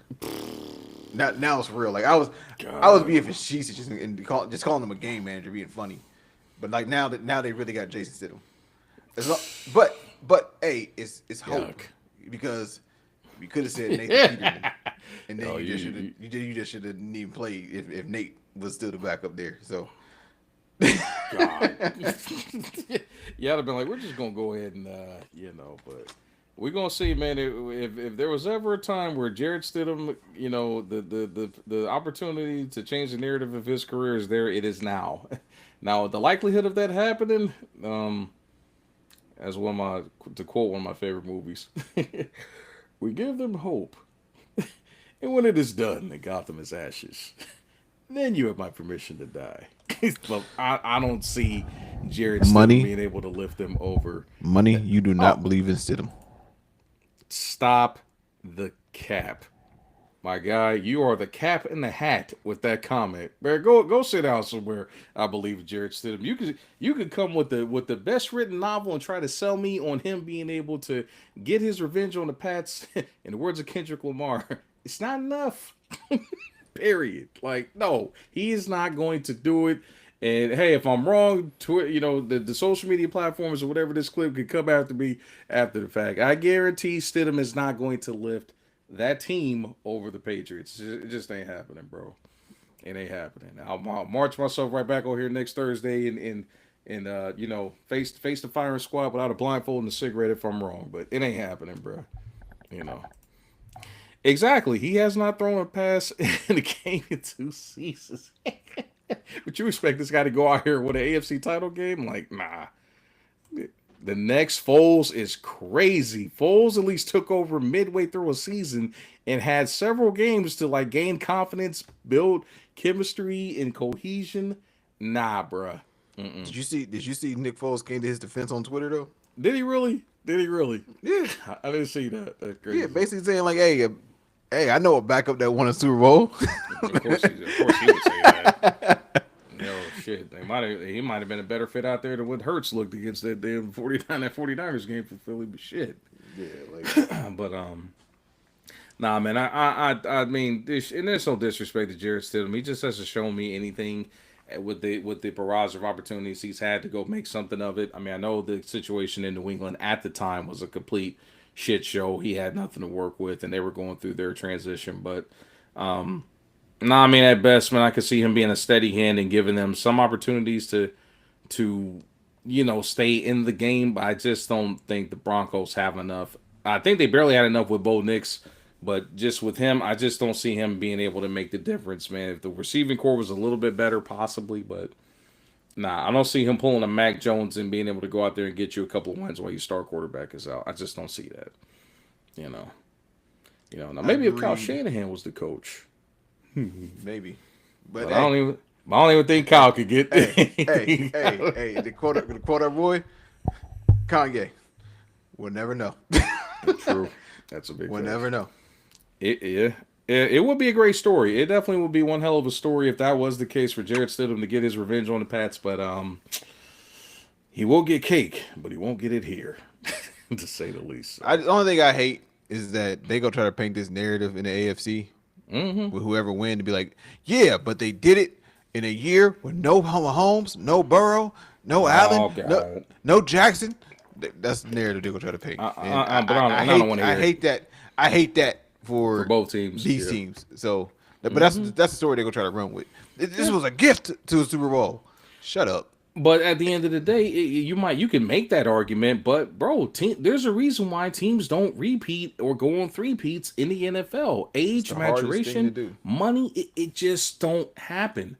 And I called it before the beginning of the season. I said the Chiefs were not going to be in the mix. They're going to take a step back, and I'll be damned. It was a slow and painful fall, but they fell. So I just didn't expect these two teams in particular to like be right here. Like, I mean, I had a lot of confidence in the Broncos. I mean, like you, I wasn't overly sold on Bo Nix being that big of a difference maker, but we'll never know now at this particular point. So no doubt, man. We definitely can hear the BS narrative is coming out of this, but I think we're both in agreement. The podcast as unison is picking the Pats over the now quarterbackless, unless Jarrett Stidham can become the hero that Gotham needs. Unless he eats a sensu bean with a little bit of Michael Jordan's special stuff or sauce. I don't think it's happening, bro. Maybe he might need Tom Brady's talent, but not Tom Brady's physical ability to pull this off. But yeah, we'll see. We gonna see what happens here. But we're gonna switch gears and move over to what will most likely be the more entertaining game because we got, unfortunately, my worst fucking nightmare. It should be this, but it is what it is. My Niners, man, they gone. And two other teams out of the damn NFC West is right here, the damn NFC Championship game. But it is the Rams and the Seahawks. I respect to both teams, man, because they are proving that the NFC West may be the best division in football. Because, buddy, all three teams coming into the end of the season had a shot at being the number one seed and having home field advantage throughout the playoffs, and it just came down to a game of numbers. But here we are after the Rams kind of hit the brakes on the Bears and showed that they just are not quite ready to make that leap. And after the absolute massacre that my 49ers took in Seattle and just the little engine that could just gave out at the worst time possible, But shout out to my boys. They still overachieved given how depleted they were. I mean, I think I could live with that because they shouldn't have gotten that far just given how depleted they were. But we're going to go ahead and get into the mix here talking about the Rams and the Hawks. I'm going to go first here and give my honest assessment because I got a little bit more of a personal stake. Obviously, dealing with both these teams in the division as a resident Niners fan and a fan of the NFC West in general. So we're here. We got two very strong teams that have emerged from our conference. You got on one side of the ball the Seahawks who will have home field advantage yet again. They earned it after surviving that final part of the season gauntlet to get to this point. You have a very strong defense. They're arguably the best one against the run. Solid against the pass. You got Sam Darnold and the boys. JSN, who is statistically the best receiver in the league right now, as quiet as it's kept. But it ain't quiet. That bitch loud. Right. For sure. Oh man, here you go. Talking about that man. She said that. Hey, say what you want. One thing I've learned about Caleb this year, Caleb will, within the next 3 years, win the MVP. They will win the division next year again. Yeah, MVP within the next 3 years. Caleb Williams. 3 years. Within 3 years, he'll be an MVP. I've seen enough. We'll 3 years, see. he'll be MVP. We'll see. We'll see. Don't be surprised if it's next year when they go like 14-2. Hey, I'm telling you. I'm gonna have to bookmark this episode and create that flashback moment. Bookmark that shit. I'm telling you. Got you. I'm gonna drop He gonna learn. He gonna learn from his mistakes this year. I don't like that shit. Yeah, you ain't gotta like it, but you got to deal with it. And so is money. I say football's the greatest, but nonetheless, man, getting back on track here. We gonna see, man. I mean, Caleb is slowly defying the odds, in my opinion, man, and he's gaining my respect. I just knew that this was not the year for him to be like Super Bowl ready, but with the tutelage of Ben Johnson, he overachieved this year. He definitely overachieved that team overachieved this year.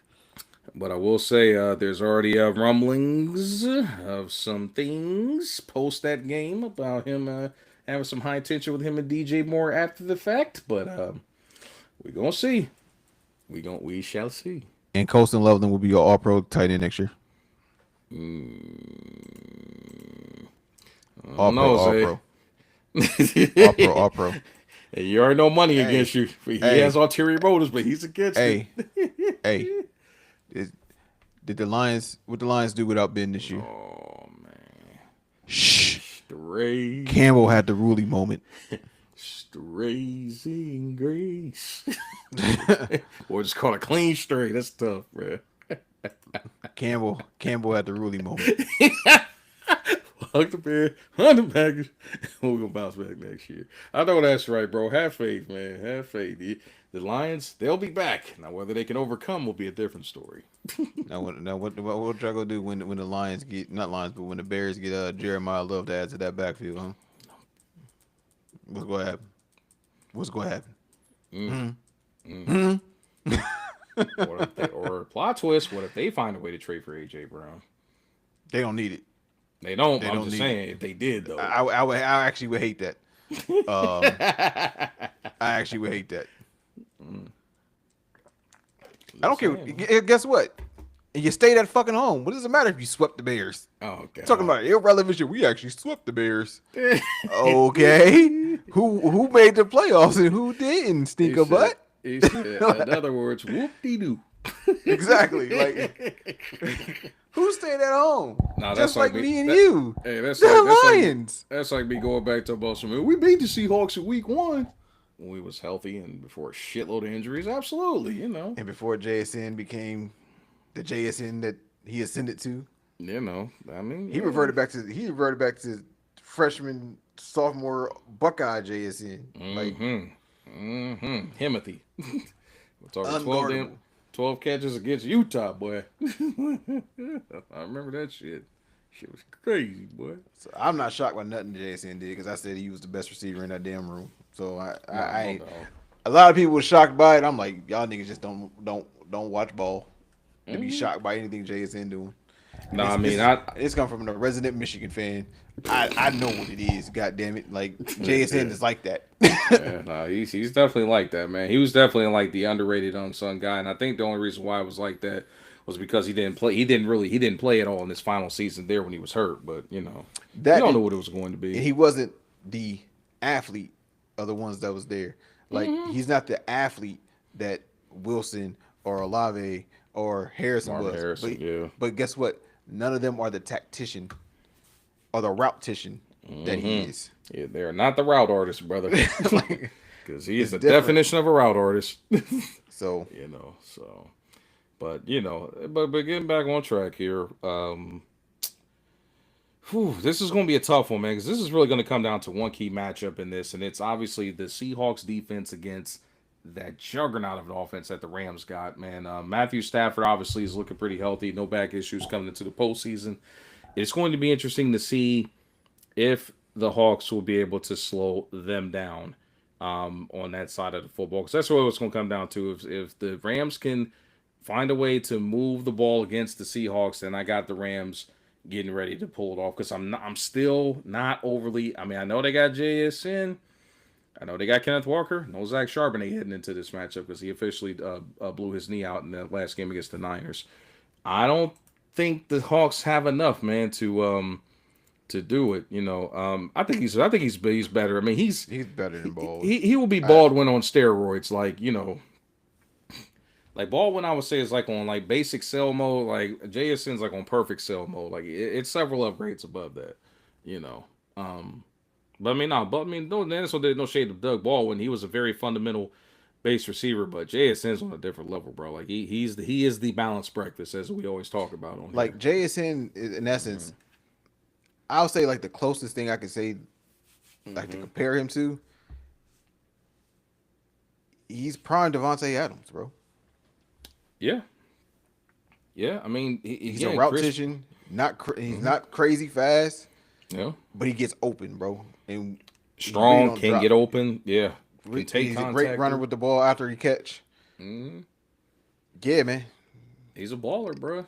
He's fundamentally sound. You know, and that's just what it comes down to. So, if I had to choose off the rip, man, because I'm gonna have to go with continuity and experience in this particular matchup, and it's no slight because everybody knows like I'm probably less of a Seahawks fan than I am a Rams fan. But if I had to pick a matchup right now, I'm going to pick the Rams to beat the Hawks, even though it is on the road, and it's simply coming down to they have championship pedigree, and I just don't trust Sam Darnold still, even with the pieces he's got around him. I don't know if he's going to be able to overpower it because the defense will not be able to push around a team that's depleted and simply like dominate and give him ample chances to like do what he does. Because like I'm gonna be honest, bro, like he really did not impress me on the back end of the season with what he was doing in general. So I think Sam Darnold will be the X factor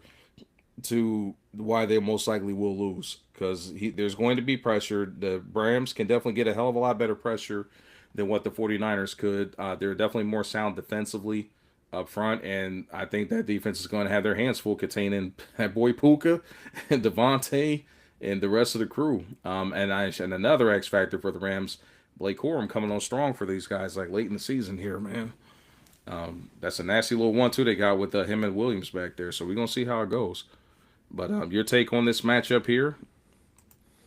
So I'm torn. Jared Verse, hell yeah. Like I'm torn on this one. Okay. It's hard to beat a team twice in the season, and it's gonna have to happen in this third matchup. That's a split. But if you watch those games, the Rams should have beat them at the end of the year. Seahawks came back from like 17 down in the fourth quarter on some fluky shit in Seattle. I'm not the biggest believer in Sam as well. Like I got a lot more faith in Matthew Stafford, right? That's fair. But as we've discussed, the great equalizer to great quarterback play is great defensive play. And then that's on both sides of the ball here, right? So the way that I've come and broken this down is like you would probably say the Rams have the better front four with the defensive line, that the Seahawks probably have the better linebacking core, or it's about neck and neck, right? But I think the Seahawks have a much better secondary than the Rams, and I don't think it's close. Yeah. With Witherspoon, the young rookie from South Carolina, I can't pronounce his name, so I'm not even gonna try. No good. Tariq Woolen. Yeah. Yeah, I was getting the Woolen, like, and Love, right? Yep. So, and they're Rimmon S of the Legion, and it's the best numbers since the Legion of Boom, right? So as much as I don't trust in Sam or trust Matthew more, my gut is still telling me Seattle. Home game, the It's 12. a home game. Yeah. The 12. Yep. I know there's no Zach. I think Kenneth steps it up in this game. I think he answers the call, and I think JSN has a big game versus Emmanuel Forbes. Like they're gonna have to bracket him. If they don't bracket him, it's a wrap. Definitely gonna be a wrap. So I don't care who's been there before, right? So because if that's the case, the Broncos is gonna win because Sean Payton, he's been there before. Vrabel was never been here as a coach. So I don't care who's been there, who hasn't. But yeah, I'm gonna roll with Seattle in a close game. Both of their games earlier this year have been close. I think it's another close one. I think Seattle wins, and we get a Seattle and Patriots Super Bowl. That's my prediction. So you are officially picking the Hawks. You're picking the dark side. Okay, I got you. I mean, I'm not mad at the pick necessarily. Definitely sound logic behind that. So we are officially split on our picks for the NFC Championship title game. Money is also chiming in saying they're more experienced, so I'm taking the Rams. I'm not mad at that pick either. I mean, that's kind of because I think Stafford's MVP. So yeah, no kidding. You think he's the league MVP for this year? Got a good argument. If it's not him, it's probably gonna be Drake May. But I got the 38-year-old who was told may not be able to line it up this year because of back problems. I'll own that because I definitely was a part of that. Yeah, and he's played absolutely lights out. he sure has. Right. So doesn't matter if he has both Puka and Adams or only one of them. And missing the other, none of them, and throwing a Montfield and Parkinson and and Allen and Tutu is still with them. Ferguson, yeah, Tutu Atwell, Mm. like throwing the Blake Corum and Williams at the backfield. It doesn't matter. He gets the job done. He doesn't turn the ball over, Yeah. and one of the greatest players you've seen throw a football, Very like arm underrated talent as far as wise. the all-time Yeah, talents goes for sure. he's already a Hall of Famer. He made himself a Hall of Famer after winning the bowl. Like he submitted himself as a Hall of Famer after winning the bowl versus my Bengals. But if he wins this one, if he wins Sunday and wins a second bowl, he's a first ballot Hall of Famer. I got you. It stamps him as a first ballot Hall of Famer. First ballot is First ballot. crazy. I First got you. ballot. I got you. I got you. Because in essence, you want to know why? Mm-hmm. That means that he's the prime that escaped Detroit. Mm-hmm. He's the prime that escaped Detroit. Are you giving him the prime tag? He's the prime that escaped Detroit if he wins the second one. Wow, you're giving this man the prime tag. I don't know about all that, but He's the prime. You want this? You know why? You want to know why why he's a prime? I'm listening. He said if I was out of Detroit, I would win the Super Bowl, and they traded him, and he won the Super Bowl the first fucking season out. He definitely did that shit. Granted, with a bloated roster of talent, but he did that shit. He did it. He did that shit. He did. He stood on the first and did season. That shit. The first season. Not one, not two, not three, not four, not five. One. First season out. Whew, no, first day and if out. he gets back there shit. And wins it again, he's a first ballot Hall of Famer. If Eli's a first ballot, or they claiming he's a borderline first ballot, he's a bona fide first ballot because they won the bowls because of him, not because of the defensive lines. So yeah, but I digress. I still got the Hawks. I got you. Still going Hawks. Now we are officially split on the NFC results here, so we're gonna see how that pans out, and we will be spinning the block to revisit these picks. Obviously, because we'll have 2 weeks to talk about it before the Super Bowl comes around. So, and I just make sure I let the folks know that we are now officially heading into the final segment of the podcast here.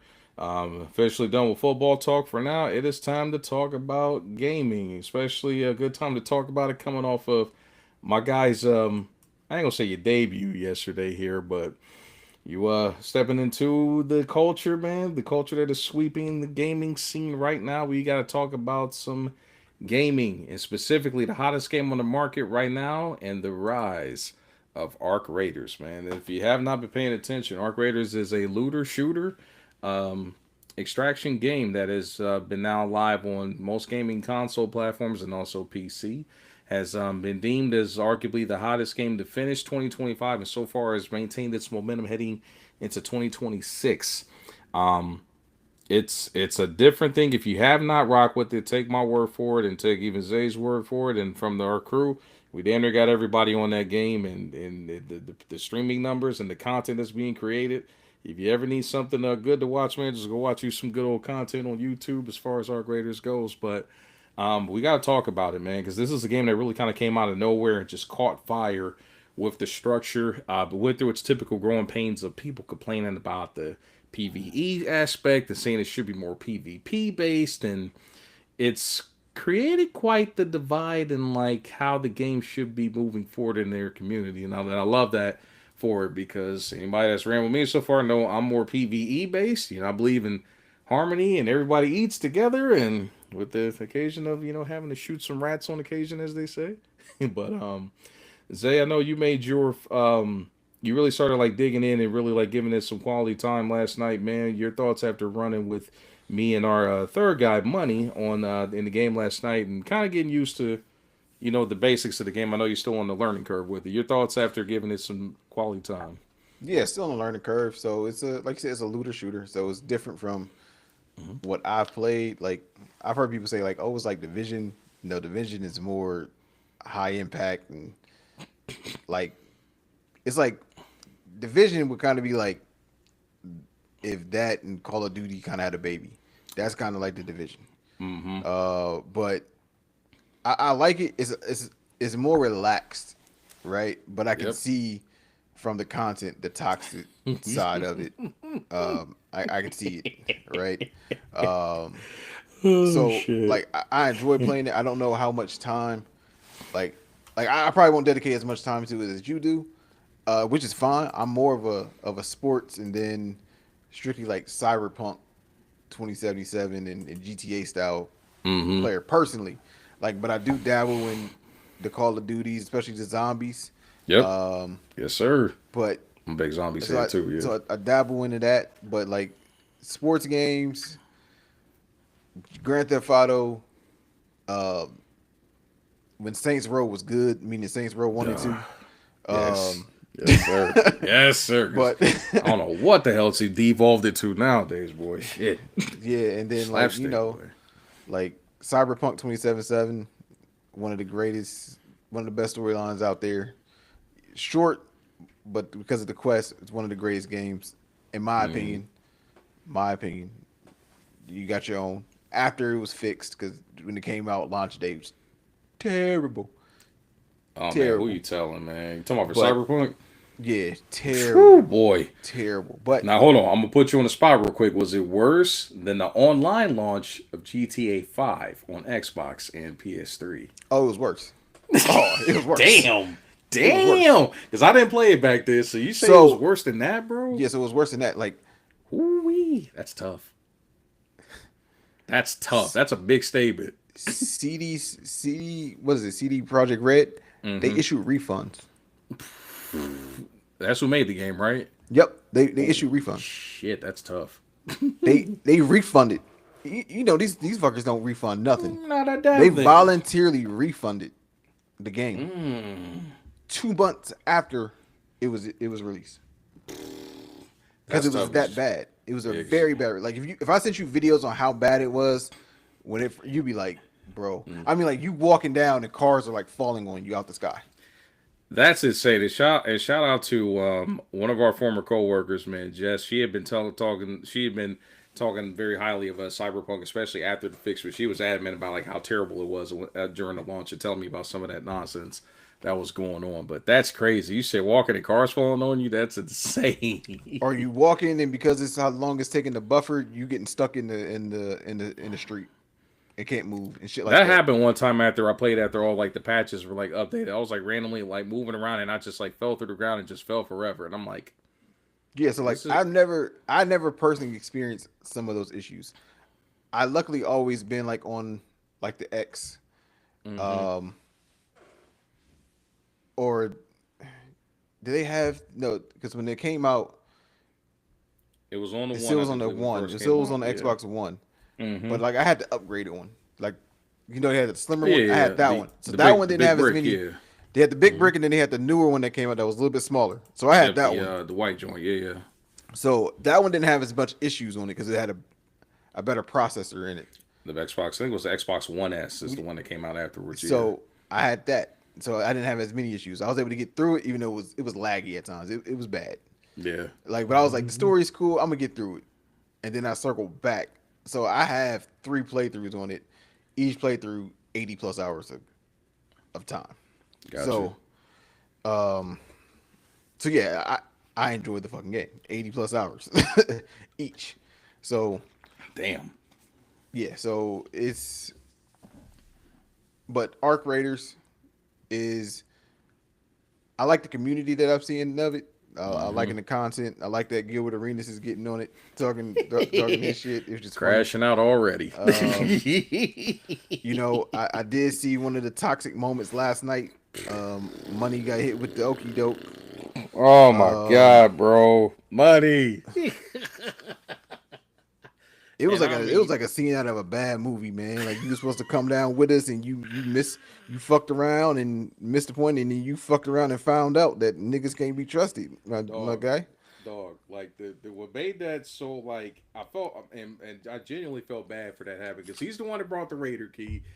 Being a perfect gentleman, let us extract first. I'm going to take 25% blame in that because I did try to loot another room that was like right next to the Raider hatch joint. Nothing wasn't in there, and I just hopped in, as he let me drop down, and all of a sudden he tried to hit, and then it just closed up on him. So, note to people when you do decide to play the game, do not waste time with that damn Raider hatch. When it's open, get in there. Don't be on, like waiting around and stuff for sure. So my boy, so I'm still sick. But dog, just to describe what happened, y'all. So it was us three, me, Zay, and Money. We was running, doing our thing, getting Zay acclimated with the game. Me kind of, covering as the more experienced player out of us three, and Money kind of like being the middle child between us as far as like time into the game and stuff. Let's just say me and Zay extracted, and Money did not quite make it. Just the same. Talking for boys in the hood, the sacrifice.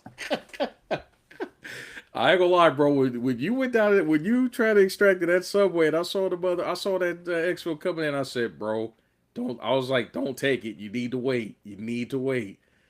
And then he started flashing and letting himself be known that he was there, and I'm just like, oh my god, I don't like it. I don't like it. I don't like it at all. And really say yeah, 10-second timer for sure, but how it's set up, man, like the extraction, the train comes in, one team exits in from the far side, Buddy goes in by himself, mind you, we're in trios and he's still there by himself. The boys faked him out, man, signaled us friendly, did the flashlights and all that shit, man, and they laid my dude out before he could get on the train, man. My boy lost all of his loot.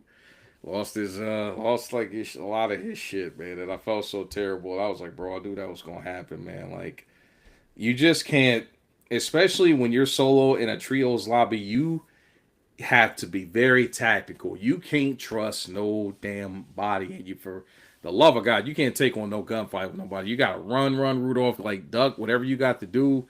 Like, you gotta be tactical, bro. In that situation right there, that was a learning lesson. Like, nah, man, just wait it out. Just wait it out. Be patient. That game takes a lot of patience, man, especially when you're dealing with PvP aspects or PvE. But y'all can tell from my piece of it, man. Money say feel like rookie for boys and it definitely, yeah, because we was definitely sitting back. Zay was definitely sitting back like Ricky. So as that door open, man, laid my boy the fuck out, bro. Like cat peeled. The thing is, like, what make me sick? Hindsight's 2020.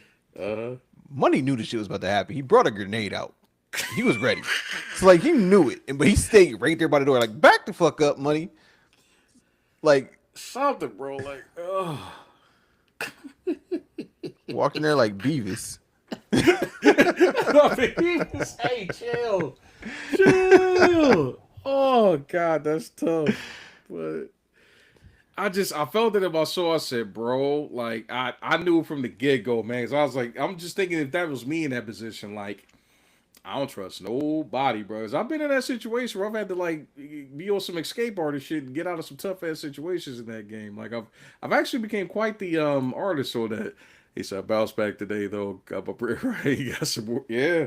And that's the thing about it, man. The thing about it is you're going to die in that game. Like nobody like just goes through that game without dying. It is going to happen one way or another, whether it's people taking you out, you making mistakes, missing out on shit, or them damn machines and robots taking you out, man. And I think that's the beauty of it. It can be based on how you want it to be. It could be a game where you're literally like you and other players against machines and truly embracing like the Destiny like aspect of it, or even like the Division aspect of it, where you're legit, or even Call of Duty too, like in the zombies modes, you're going at the the PVE opponents, the E opponents as fellow players and stuff, and you can also turn that into some PvP nonsense, man. You can be a part of the guys that are shoot on sight, as Gilbert Arenas is clearly adopted right now. But he gonna have to learn too, bro. He gonna have to learn just like the rest of us, man. You can't just go in and SOS means shoot on sight. You just can't be on that kind of time where it is going to be miserable as you're trying to level up in this game. Like it just ain't.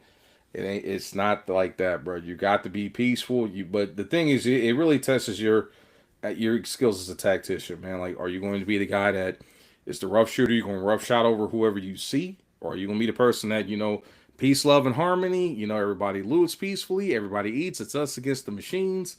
It creates a lot of good things, and I think that's why the content creation opportunities, like some people have blown up overnight that was like struggling on the social media aspect of this game. Like that's the beautiful part about it. Like there's been guys that are like struggled historically and they're seeing like record numbers as far as like streaming and getting content created and stuff like that. Like I'm actually at the point where I'm about ready to like throw some of my joints in there, and Might get as well some, might as well join it, especially now that we got the pod going, and monetize. that's right, man. You got to eat in this economy, man. The content creation is the way, So, um, hang on, money. You got another call. You said, yeah, brother. Yes, yes, yes. We definitely both got the okey doke in that very first damn game, bro. But that game was like a prime reason why it's like I don't trust people. I will try, but nah, man, you gotta be ready for anything, bro. Like, and you gotta see signs real quick. But like, your skills as a tactician will come of age, in that game because you got some crazy decisions to make at time moments. There will be moments where you got to duck out of the way of like something shooting at you, bombs, rockets, something getting to stomp you out or whatever. It takes a lot of like patience and skill, man. But as I became the secret grenade expert now, and getting my way out of easy gunfights, especially against them damn machines. Still cracking up at my boy Zay being shocked at the hell I was throwing like banking grenades And they got bank shot. in thin air, boy. Thin air bank shot is crazy. Like I literally, the funny thing about that was I threw that grenade just threw it up in the air like ahead of us, and that joint just beelined it back to that robot that was like right over us, bro. Like shit was crazy. Oh, money, man. My boy just can't keep avoiding these strays, man. He said no ruly moments. Yeah, bro. Yeah. Speaking of ruly moments, man, you don't shoot at snitches. You see my method of taking them down: throw a damn secret grenade and get them the hell out of there, bro. Forget trying to shoot and all that duck and roll and nah, bro. And if you decide to play the game, bro, don't be shooting snitches, bro. Find a way to get some secret grenades and get the hell away from them, bro. Like snitches bring. Well, I know we say in real life snitches bring stitches, but in that case, snitches bring bitches, and I ain't talking about like good ones, you know. So, but none. Oh, hold on, we got somebody chiming in here. Hang on, I think we got somebody new person here. Hey, Dave, what's going on, my guy? Absolutely. If you got blueprints, man, I'm gonna have to hit you up after we wrap up here, sir. Yes, whatever it takes. Swap. Hey, and the good thing about this game, you can exchange live and in lobby. So absolutely, sir. If you have blueprints, I could definitely partake. So I should have known my boy Dave, because Dave's into like shooters, man. I know me and him like rocked a few times on Destiny in general, man. So I should have known Dave was like heavily into arc raiders. Appreciate you pulling up to the pod, man. The first time with a debut there. Oh, hey, go. He said there's no ruling moments when I play. Well, I've heard differently, and I've only played the game 3 times, and I've already heard of a Ruli moment. So Yeah, as somebody that has played with you on a few different occasions, bro, there's definitely been some ruly moments. I don't know if I got any receipts or recordings, but there's definitely been some ruly moments, man. But yeah, nah, but money had his for sure, bro. About got us both killed. We get ready to head out to an extract. My boy shot at a snitch right where we within 100 feet of the damn extract. Snitch brings the damn leaper over, and I'm just like, bro, like, come on, man, we about to be up out of here. What the hell are you doing shooting at a snitch? So, leaper's poverty. Oh God, yeah. If you know, you know, man.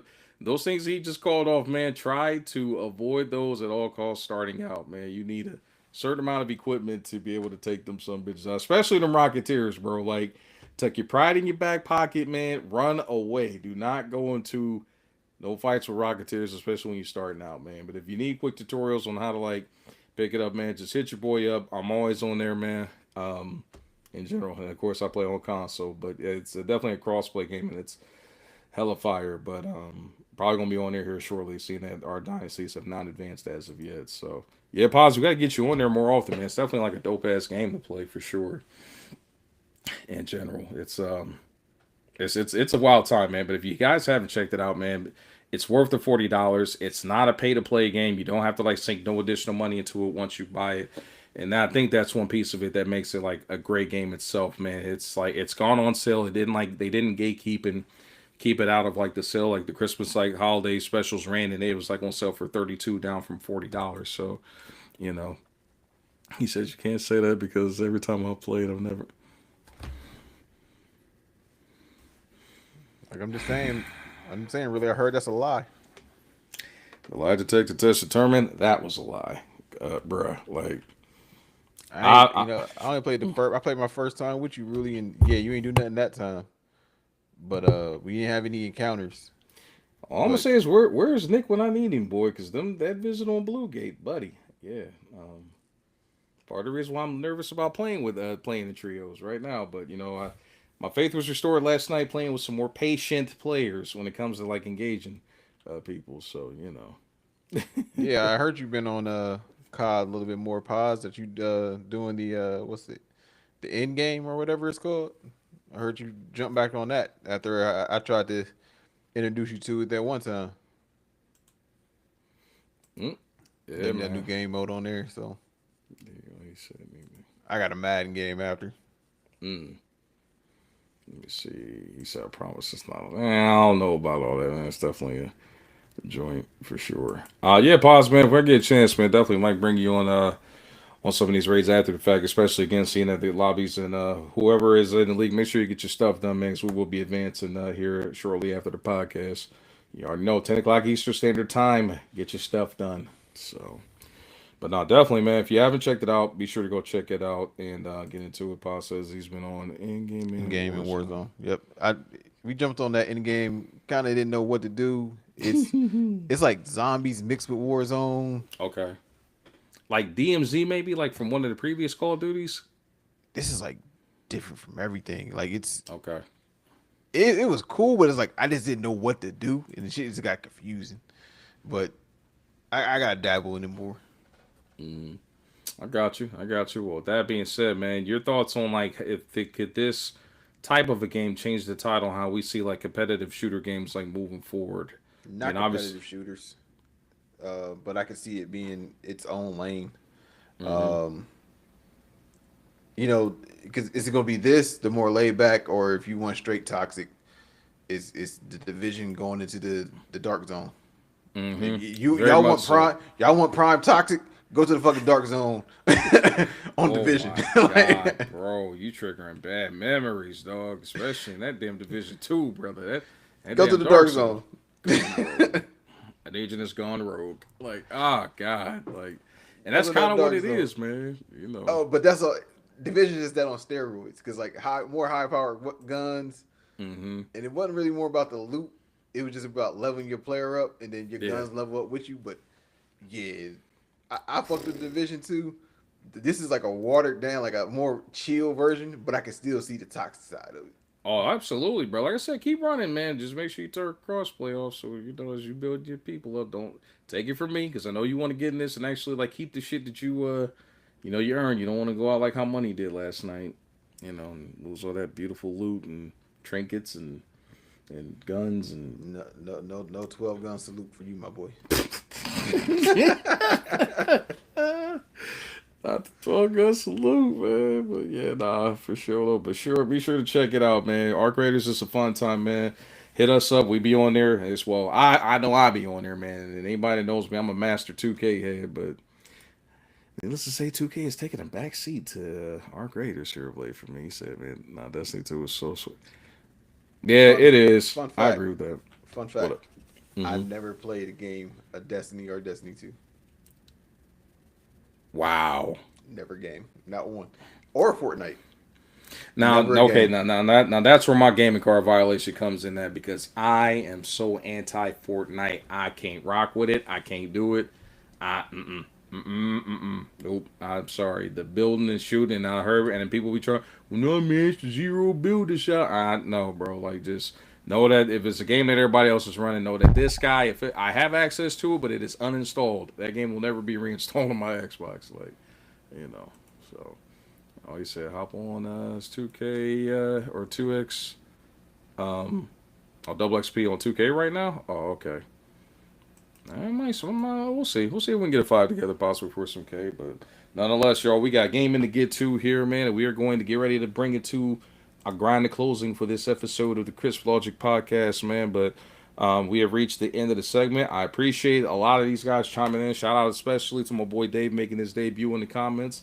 I will definitely be hitting you up about some blueprints, my guy, very soon because I needs those. I just got my patina blueprint today, so if y'all need patinas, your boy can help you out and drop you one. I can now bless the squad with one of the best guns in the game now. So yeah, just let me know. Um, may cost you something, but I ain't gonna do that. I can't do that to the squad. At least if you start now, if you know how to play the game, you know. I already see you scheming already, bro. Like, make guns and then get rid of them in the game and trade. Yeah, you can do that though. You can be that guy. Flipping them like Popeye, nigga. Mm. I supply the block. Basically, I mean, that's something. It's got so much like potential, like so many different avenues that you can roll with it, man. Like that's the beauty of that game for sure. So, Did you um, see? You see, Michael Parsons is trying to pay somebody to grind out his account for art. that's insane, bro. Like it don't take much, bro. He It said he don't said he, he take said he said he want to play. He just ain't got the time to grind it himself. I'll pay you. shit. Man, I might sign up and get some of that money. Shit. Shit, say less. I got you. Shit, I don't even need that much. I'll underbid whatever the highest bidder is. Shit, So I think he offered like 500, something like that. yeah, I'll roll with that. Shit, that's crazy though. 500 to grind an account up for you. Shit, I might do it just for the challenge. Especially now that I know what the hell I'm doing. I know where to search for shit. Go in there with a free loadout and get busy. Have my boy up to level 20 in a week. Serious grind. But nonetheless, y'all, we appreciate everybody tapping in and rocking with the pod, man. The episode 43 will officially be in the books. Be sure to like, follow, and subscribe on all platforms. Again, to everybody, supporting us on Facebook, we appreciate you tapping in. YouTube, I appreciate everybody tapping in. And definitely on the Twitch account, be sure to especially follow us on Twitch, man. I got to do a little bit more house cleaning as far as getting that account up. But, you can find us, man. It's the Crisp Logic Podcast on all social media platforms, but we definitely need y'all's help with building up them subscribers on YouTube, Twitch, and of course Facebook and TikTok as well. So, Zay, you got any final words? I see somebody that chimed in these. Oh, hold on. Now you've been talking about it for a minute, bro. We gonna see, man. We My gonna nigga, we see. go see. We gonna see. You've been talking about it, man. Just be ready to go. 6:30 Eastern Standard Time, man. We gonna see. I'd love the contributions. We can even bring you in midstream too. So we tested that capability, and I was able to execute it. So we could definitely bring you on midstream if you want to get on live and talk about subjects. I'd say that to everybody out there. You feeling tight about a certain subject? We ain't ducking the smoke. Make sure you got some earbuds and a decent mic and not a lot of noise in the background. We will bring you on, man. But Zay, you got any Yeah, final you words don't for you that? don't you don't need one of these. You don't need it. It's not Definitely a don't. requirement. Definitely not required. Don't need one of these bad boys. Airbud, AirPods, or uh, hell, a decent phone probably get it done. Like Mm-hmm. or even a iPad probably get it done. But yeah, if you down, we always looking for co-collaborators and people to step in for segments. So hey, if you ready to cook, let's cook and let's continue to push the movement, continue to rock with us as we rock with y'all, and continue to grow this thing. We got different avenues now, so let's take this to where I feel we need to go and where we Mm-hmm. should be on the trajectory of getting, and that's to getting this to a point to where we can even give you this more than just on Thursdays, and this can be our I guess you could say our job is to entertain you guys and bring you guys news and be able Mm-hmm. to do this full time with you guys, and give you premium content. That's the goal. That's the end Mm-hmm. game. So continue to push that. Continue to help us strive for that. And yeah, as always, love from the man, the myth, the legend, Zay, the evil genius as to some. I don't really call myself that, but that's what I am to some. The evil But yeah, genius. continue to rock with us, and as we rock out with y'all. No doubt, man. But definitely, man. I couldn't said it better myself. Appreciate the love and support, man. Again, be sure to follow us on all platforms as well. If you need the links, I will get you those links. And again, we are looking for collaborators, people to contribute to the team, man. We're welcoming everybody from spaces, man. So looking forward to continuing to build with y'all, man. We are officially in year 2 of the pod, man. So we got a lot of things that's gonna be coming. But remember, we are multi-platform now, so you can't just say we restricted to Facebook. We here. We are alive and growing. Be a part of the movement. But nonetheless, it has been Frost and Zay on another episode of the Chris Logic Podcast. We're gonna catch y'all next Thursday on the next episode. Much peace and love. Peace. Peace.